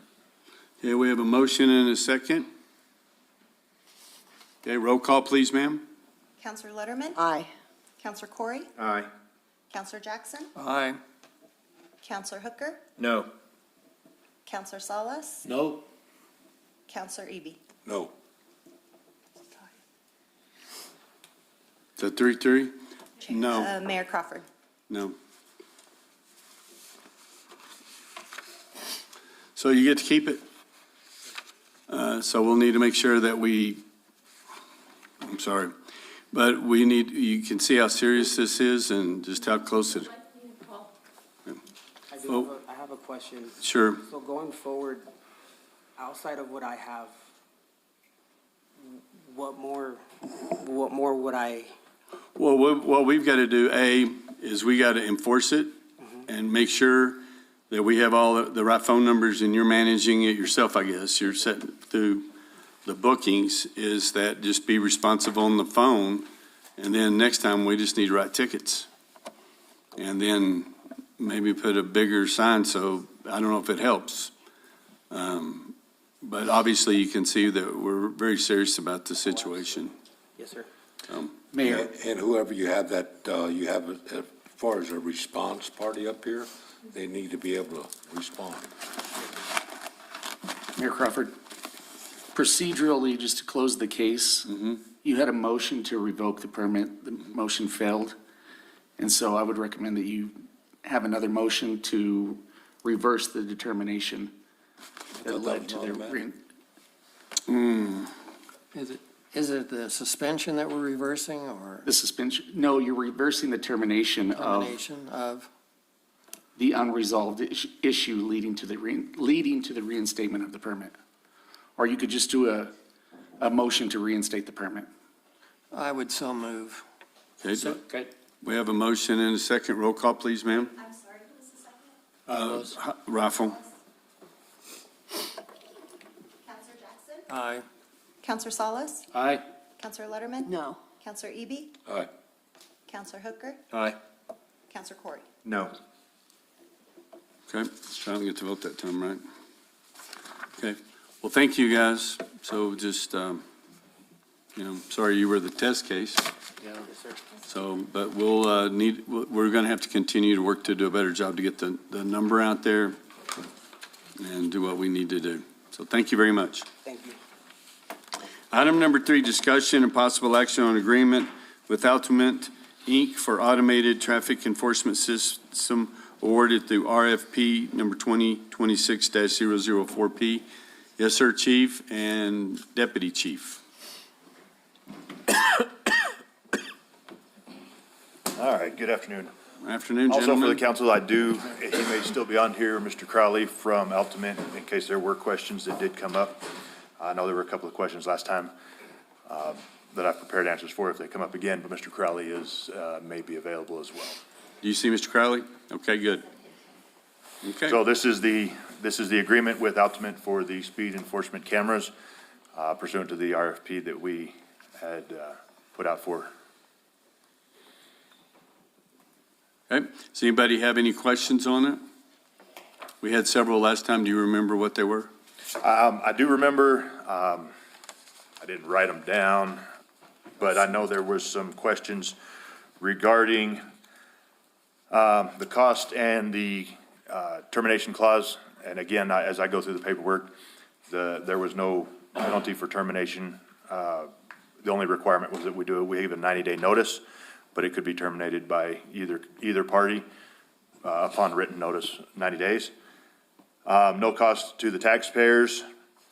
I believe one of the questions was the issuance of the citation that falls within state statute and pursuant to the proposal, it was within 10 days. So that was the answer to that question. I don't recall the others. That's right, there was a question about who's remitting to the state the 50% of the revenue generated. That was actually going to be handled by Altamont. I misspoke on that. So there's a separate account that's going to be set up by Altamont. It's a lockbox account, so everything that's generated goes into that account, and they will, with our permission, then distribute funds through the state that need to be done. And Mayor and Council, one other question was if legal had reviewed the document, and yes. So. And we got it clear that when the posting times through the school zone is good, and then when it's off, that, That'll be something we'll have to have a conversation with Mr. Crowley, but when we get implementation and we get set up, that we set those hours up in coordination with the school so that, yes, that we're not ticketing for the school zone when it's not enforced. and so on school days off or snow days or whatever, when they're not in, like Christmas, the machine is then recalibrated. Mr. Crowley? Yeah, so the systems are actually calibrated by law annually by a third party, and then every time they activate each day, they calibrate themselves as well. This calibration info will be included in the evidence pack against any violators. So Okay, but to my question of like school zones, when it's active for our 15-mile-an-hour zone, but then schools maybe not in session, it's closed day and it's regular speed limit. Sure. Will this equipment respond to that? absolutely. So what we'll do, we'll work to program the systems based on the school schedule.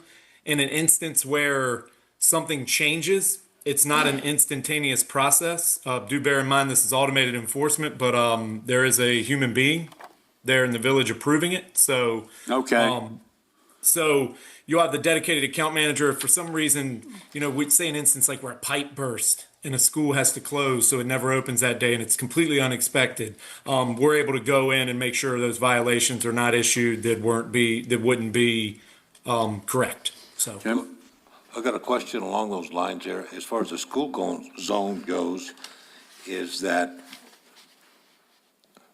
school zone 15 mile an hour when lights are flashing? Many times when the school's not on, but that's still the law, as long as those are flashing, because I've known people that have gotten tickets in the school zone when there was no school, but the school zone lights were flashing. So how is that going to be coordinated? So that's something that I believe, I'm not sure if the schools actually have those on a timer or not. I know that the hours are also posted. So that may be something that we have to clear up with the schools if they're going to, if we're going to utilize those lights, then if they're not on, then it's not enforceable, but it should be set to the school hours and anticipated school days. Obviously, those would be the days that if school doesn't go because of whatever reason and those lights don't go, that would be one of those instances where we could then not enforce or not push through any of those citations. And then, what was I gonna say? So, yeah, and then conversely, I mean, if there are something like summer school, so there are times that there are kids there during summer where those lights will be going, so it's not necessarily just the calendar or just the regular school year. So a lot of that's gonna depend on the school also letting us know what days they have school and what their schedule turning is. the lights off. Right.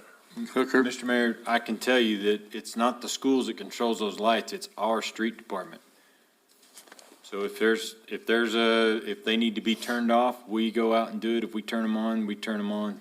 So the schools they don't have any control over it. I used to call Josh. Right. And I'd say, hey, well, actually, way back was Fred. Hey, Fred, can you go and yeah, we'll get them turned off. So, well, he sounded like that. He kind of did sound like that. Yeah, he did. I miss old Fred. But we control it. So if it's a day, I can see it already. If it's a snow day, roads are cleared now, people are going, those lights are still flashing, tickets are gonna potentially get issued. And that's where the human being involved, well, if it's flashing, they should be slowing down. Well, and correct, I mean, if it's flashing and they've been told, but I mean, if it's not the day that there's a school day in session, that's one of those that we can be lenient with those because it'll be a third-party check to determine whether or not that was the case. And I Mr. think Mayor and Chief. I'm sorry, Gary, they were flashing during Christmas break, because it seemed like Yes. I went right before. Yeah, because Christmas. you have to manually turn them off. They'll Right. go Monday through Friday, time zone set, no matter what. So that's a discussion we'll have to have with the street department to make sure that they're on top of that as well. Or we'll get with the school resource officer, have Sal or somebody to make sure that they're on and off. I don't. And Mr. Mayor, Chief, and Levi back there in the nickel seats. The other thing that plays into that are the 2-hour delays, because those are usually announced the morning of to let the parents know, and that's another one. I don't know, usually when the weather's real bad, I don't know if you're gonna run into a lot of speeding, but 20 to 35 is not that big a jump when you don't have anyone at the school. So it's something else we need to look at. I guarantee you on White Mountain, there's plenty of speeding right before they get there. Yeah. And that's another one of the reasons for the mobile, so that we can put one prior to that if that's the case, because I know the speed limit did drop from 30 to 25, so. Okay, any question? And that's a crawl. Well, I can tell you Jack Little's a crawl. I get out and walk past my truck and wait on it, and it's pretty slow, but right down through there, and I know Junction, and there's a couple other streets that people are excited Mayor, about. if I may, then again, I think we've said it, but I'll say it again. This is not a money-generating thing. This is an enforcement, an assistant to the fact that we don't have law enforcement everywhere all the time. They can be in these areas. We're not looking for the money that's generated. It's more for the compliance. Yep. Correct. Safety. Yep. Thank you. It's also in response to numerous citizens that have come before the council expressing their concern with high speed of traffic. And I would like to thank those, if they're on there now, they have not been calling me since we've started moving forward with this. I used to get calls every day on that, so. So, and if, just to answer that question about revenue, if it were a revenue thing, I could put officers out there and we would actually collect more money, having officers out there than what these speeding citations are gonna be. If we're collecting $75, $25 goes to Ultimate to pay for the program. We would collect $75 after program fees that we hold back and paying the state. We might be making $20, $35 per citation, whereas the penalty now is $60 for a 0 to 10 over, so. You know, that's true. I was talking to one mayor at the municipal league conference. I won't mention who, but everybody knows.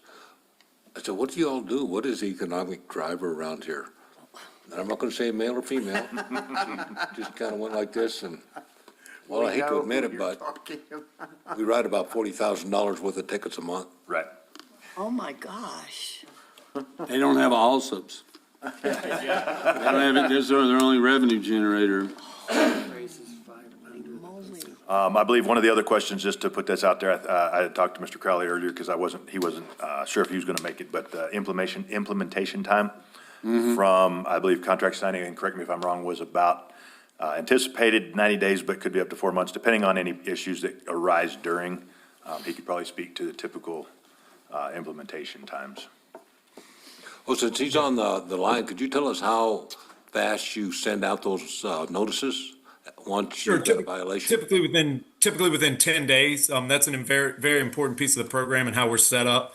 There's nothing worse. I know I've gotten toll violations that can be pretty bad about it. I get one in the mail and I'm like, I don't remember being in, wherever it comes from. And then you're like, oh yeah, I was there, but it was 3 months ago. It's crucial that these are sent out quickly. The way our system's set up, it allows us to get those sent out within 10 days of the violation itself. Okay, thank you. What type of grace period? We'd have a discussion about that. Were you going to have a grace period? Like when you first put it in? Like warnings? A warning period? Absolutely. Yeah, we typically do a 30-day warning period where anybody that speeds through the zone will simply get a warning. There'll be no fine. It's not an actual citation, but it'll be, we'll have a customized warning template for you guys. It'll say, hey, you were speeding. Just know that on this date, if you do it, you'll have a fine accompanying this in an actual citation. Okay. Any other questions? Nope. Okay. I'll make a motion to approve the agreement with Ultimate Inc. for automated traffic enforcement system awarded through RFP 2026-004P. Second. Discussion. Yes, sir. Mayor, I respect your responsiveness to your constituents. I respect the proactiveness of the police department. From my own corner, almost to a person, everyone I've talked to about this is opposed. So my vote is not a reflection on your suggestions or, Mayor, your sensitivity or Ultimate's abilities. Okay. Okay, any other discussion? Roll call, please, ma'am. Counselor Hooker? Aye. Counselor Jackson? Aye. Counselor Corey? No. Counselor Salas? No. Counselor Letterman? No. Counselor Eby? All right, What was it? 3-3. Aye. So Another tie. Mayor Crawford? Aye. twice in a I got to vote twice and Hey, that's good to know. I had to ask, is Pull there? out the chains. In 6 years, we had 2, 4 feet and of now we snow. had 2 in one day, Yeah, I don't know what's going on. Thank you, gentlemen. Thanks. Now we can run it and see how we work. So thank you very much. I sure wonder. The next one is number 4, discussion and possible action on resolution 2026-06, a resolution approving the acquisition of real property located in the village of Ruidoso, Lincoln County, New Mexico, tracts 1, 2, 3, 8, and 9, HF Investors track for the use of workforce housing in the amount of $785,000, no cents. Ron? Mayor and council, this is a approval, a resolution. We did have a letter of intent to purchase some property there to use for workforce housing. We're working with one of the abstract companies. We're about 99% completed on getting that finalized so we can take ownership of the property. It's the property between our Elk Meadows housing development, the Dollar General, and then our other 1114. So this project here, this funding was eligible through our state grant that we received to be able to purchase this property. At this time, we're wanting to work with our developer and develop additional housing on this property. So, Ron, I'm curious because this is all funded through a grant. Mayor Pro Tem Salas, Councilor Corey, this is a grant that we received from the Okay. Workforce Solutions, Secretary Nair. So how does the grant define workforce housing? It's Mayor Pro Tem Salas, Councilor Corey. The grant itself that says for all eligible housing development for housing developments in state of New Mexico. It's all part of a larger scale. Well, but Ron, what I'm getting at is, we've got 603 Meacham, which is essentially all affordable housing. The apartments are not all affordable housing. When someone builds on this, what rule do they have to follow for the grant to, Through the grant funding, as long as we are building any type of housing for the Village of Ruidoso, it's an eligible expense. Okay. And it may have we may have a AMI of a certain percentage. At that point, the grant doesn't have that in the writing. No. So, Thank you. if that makes any sense. Thank you. Any other questions for Ron? Mayor Pro Tem, I move we approve adoption of Resolution 2026-06, a resolution approving the acquisition of real property located in the Village of Ruidoso, Lincoln County, New Mexico, tracts 1, 2, 3, 8, and 9, HF Investors Tract for the use of workforce housing in the amount of $785,000. Second? We have a motion and a second. Roll call. Counselor Corey? Aye. Counselor Jackson? Aye. Counselor Hooker? Aye. Counselor Salas? Aye. Counselor Letterman? Aye. Counselor Eby? All right. Good thing we didn't have a Thank tie you. on that one. Item number 5, discussion and possible action on proposal from INC Solution for SCADA conversion at Alto Plant utilizing CES contract number 2025-24-C111-all in the amount of $105,159.79, including New Mexico gross receipt tax.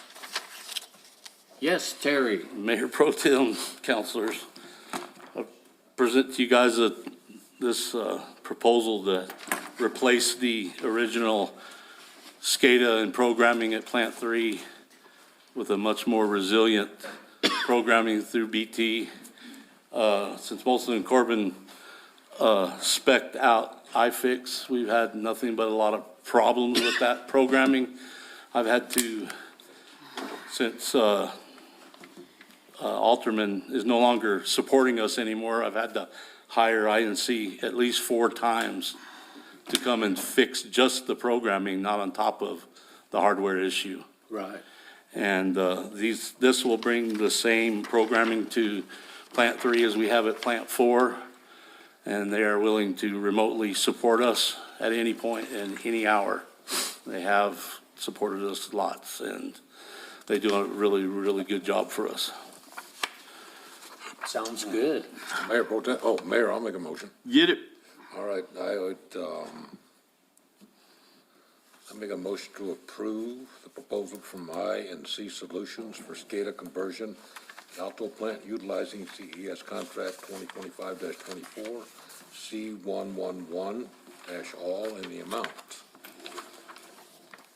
$105,159.79, including New Mexico GRT. Second. Any other discussion? And thank you guys for fixing that Yeah. plant with all the computer down that we had. This INC was actually the company that helped They us came with out there that. with y'all and Yes, sir. That's who Came out responded. Monday morning. They responded that evening to me. We were able to, you know, as most of you know, bring on some wells to supplement the flow rates and keep us full. And then they were there first thing Monday morning and attempted to fix the PLC, which is Programmable Logic Controller. No, I was wondering what that was. Thank you. So did we ever figure out it just went bad or what? It has a non-replaceable internal battery, which is capacitor based, and it shorted. And when it shorted, it wiped out the memory. Fried and the it whole was thing unable up. to reboot. And we were able to load the program back on it, and it would operate for about 2.5, 3 hours, and then it would just crash again. Okay. All right. And we have replaced the battery back up. That was faulty as well. So. Okay. Roll call, please, ma'am. Counselor Eby? Aye. Counselor Letterman? Aye. Counselor Salas? Aye. Counselor Hooker? Aye. Counselor Jackson? Aye. Counselor Corey? Aye. All right, thank you, gentlemen. Next one is yours, too. Yes, sir. Discussion and possible action on task order number 2025-010P-04 with John Shoemaker and Associates, Inc. for Hollywood Well replacement services in the amount of $70,678.89, including New Mexico GRT. Mayor, council, so we actually received Water Trust Board funding to re-drill Hollywood Well. So what this task order is for John Shoemaker to do the hydraulic analysis, tell us where we need to drill the well. And they also, John Shoemaker, they handle all of our water levels, that, you know, they send those reports on that, so they handle all of that for us. We'll also be working with Sauter Miller on this project, but this is the first step in getting that project moving, for moving forward, so. What was that well producing? It was a big one at one time. Yeah, it was produced, at one time it was producing about 560 to 580 gallons a minute. And now I know it's sloughing in and everything. What are we looking at? 360, 380. And if you were a gambling man, I'm not saying you are. You know, because there's always that, if we go back and re-drill and we get bumped, it's, I explained to them earlier, the metal casing collapsed, and that's what's blocking the water in the bottom. And it's iron, so iron bacteria grows on that in the water, and it's just gonna continue to grow until it completely plugs that hole within it. And I couldn't give it. and then we'll just move over how many feet? We have within the, according to the permit, up to 100 feet. Right, and hopefully we hit it again. Yes, sir. Okay, any, motion? Did we already get that? No, we did No, not. we haven't Okay, yet. go ahead. Mr. Mayor, in the interest of health and safety, I move to approve task order 2025-010P04 with John Shoemaker and Associates, Inc. for Hollywood Well replacement services in the amount of $70,678.89, including New Mexico GRT. Second. Roll call, please, ma'am. Counselor Jackson? Aye. Counselor Hooker? Aye. Counselor Corey? Aye. Counselor Salas? Aye. Counselor Letterman? Aye. Counselor Eby? Aye. Okay, awesome. Now we'll move into closed session. Could I get a motion to? Mr. Mayor, I move that we move into closed session for discussion of limited personnel matters, citing 1015-1H2 MSA 1978. Also discussion subject to the attorney-client privilege pertaining to threatened or pending litigation in which the Village of Ruidoso is or may become a participant, citing 1015-1H7 MSA 1978. Second. Okay, Oh, wait, excuse me. And also discussion of the purchase, acquisition, and/or disposal of real property and/or water rights by the Village of Ruidoso, citing 1015-1H8 NMSA 1978. And with that, a point of clarification, I also have written in there potential floodplain structure nuance and demolition litigation. Is that to be included in the motion? Yes. And the collection of debt and money due by Ryan Munoz? Second. okay. Roll call, please, ma'am. Counselor Jackson? Aye. Counselor Corey? Aye. Counselor Hooker? Aye. Counselor Salas? Aye. Counselor Letterman? Aye. Counselor Eby? So who do we need in there? Zach? We're gonna have Zach, we're gonna have it first, and I want both chiefs in there a little bit too. Okay. And do we need Cheryl for anything, or you and I can handle it? I think you and I can do it.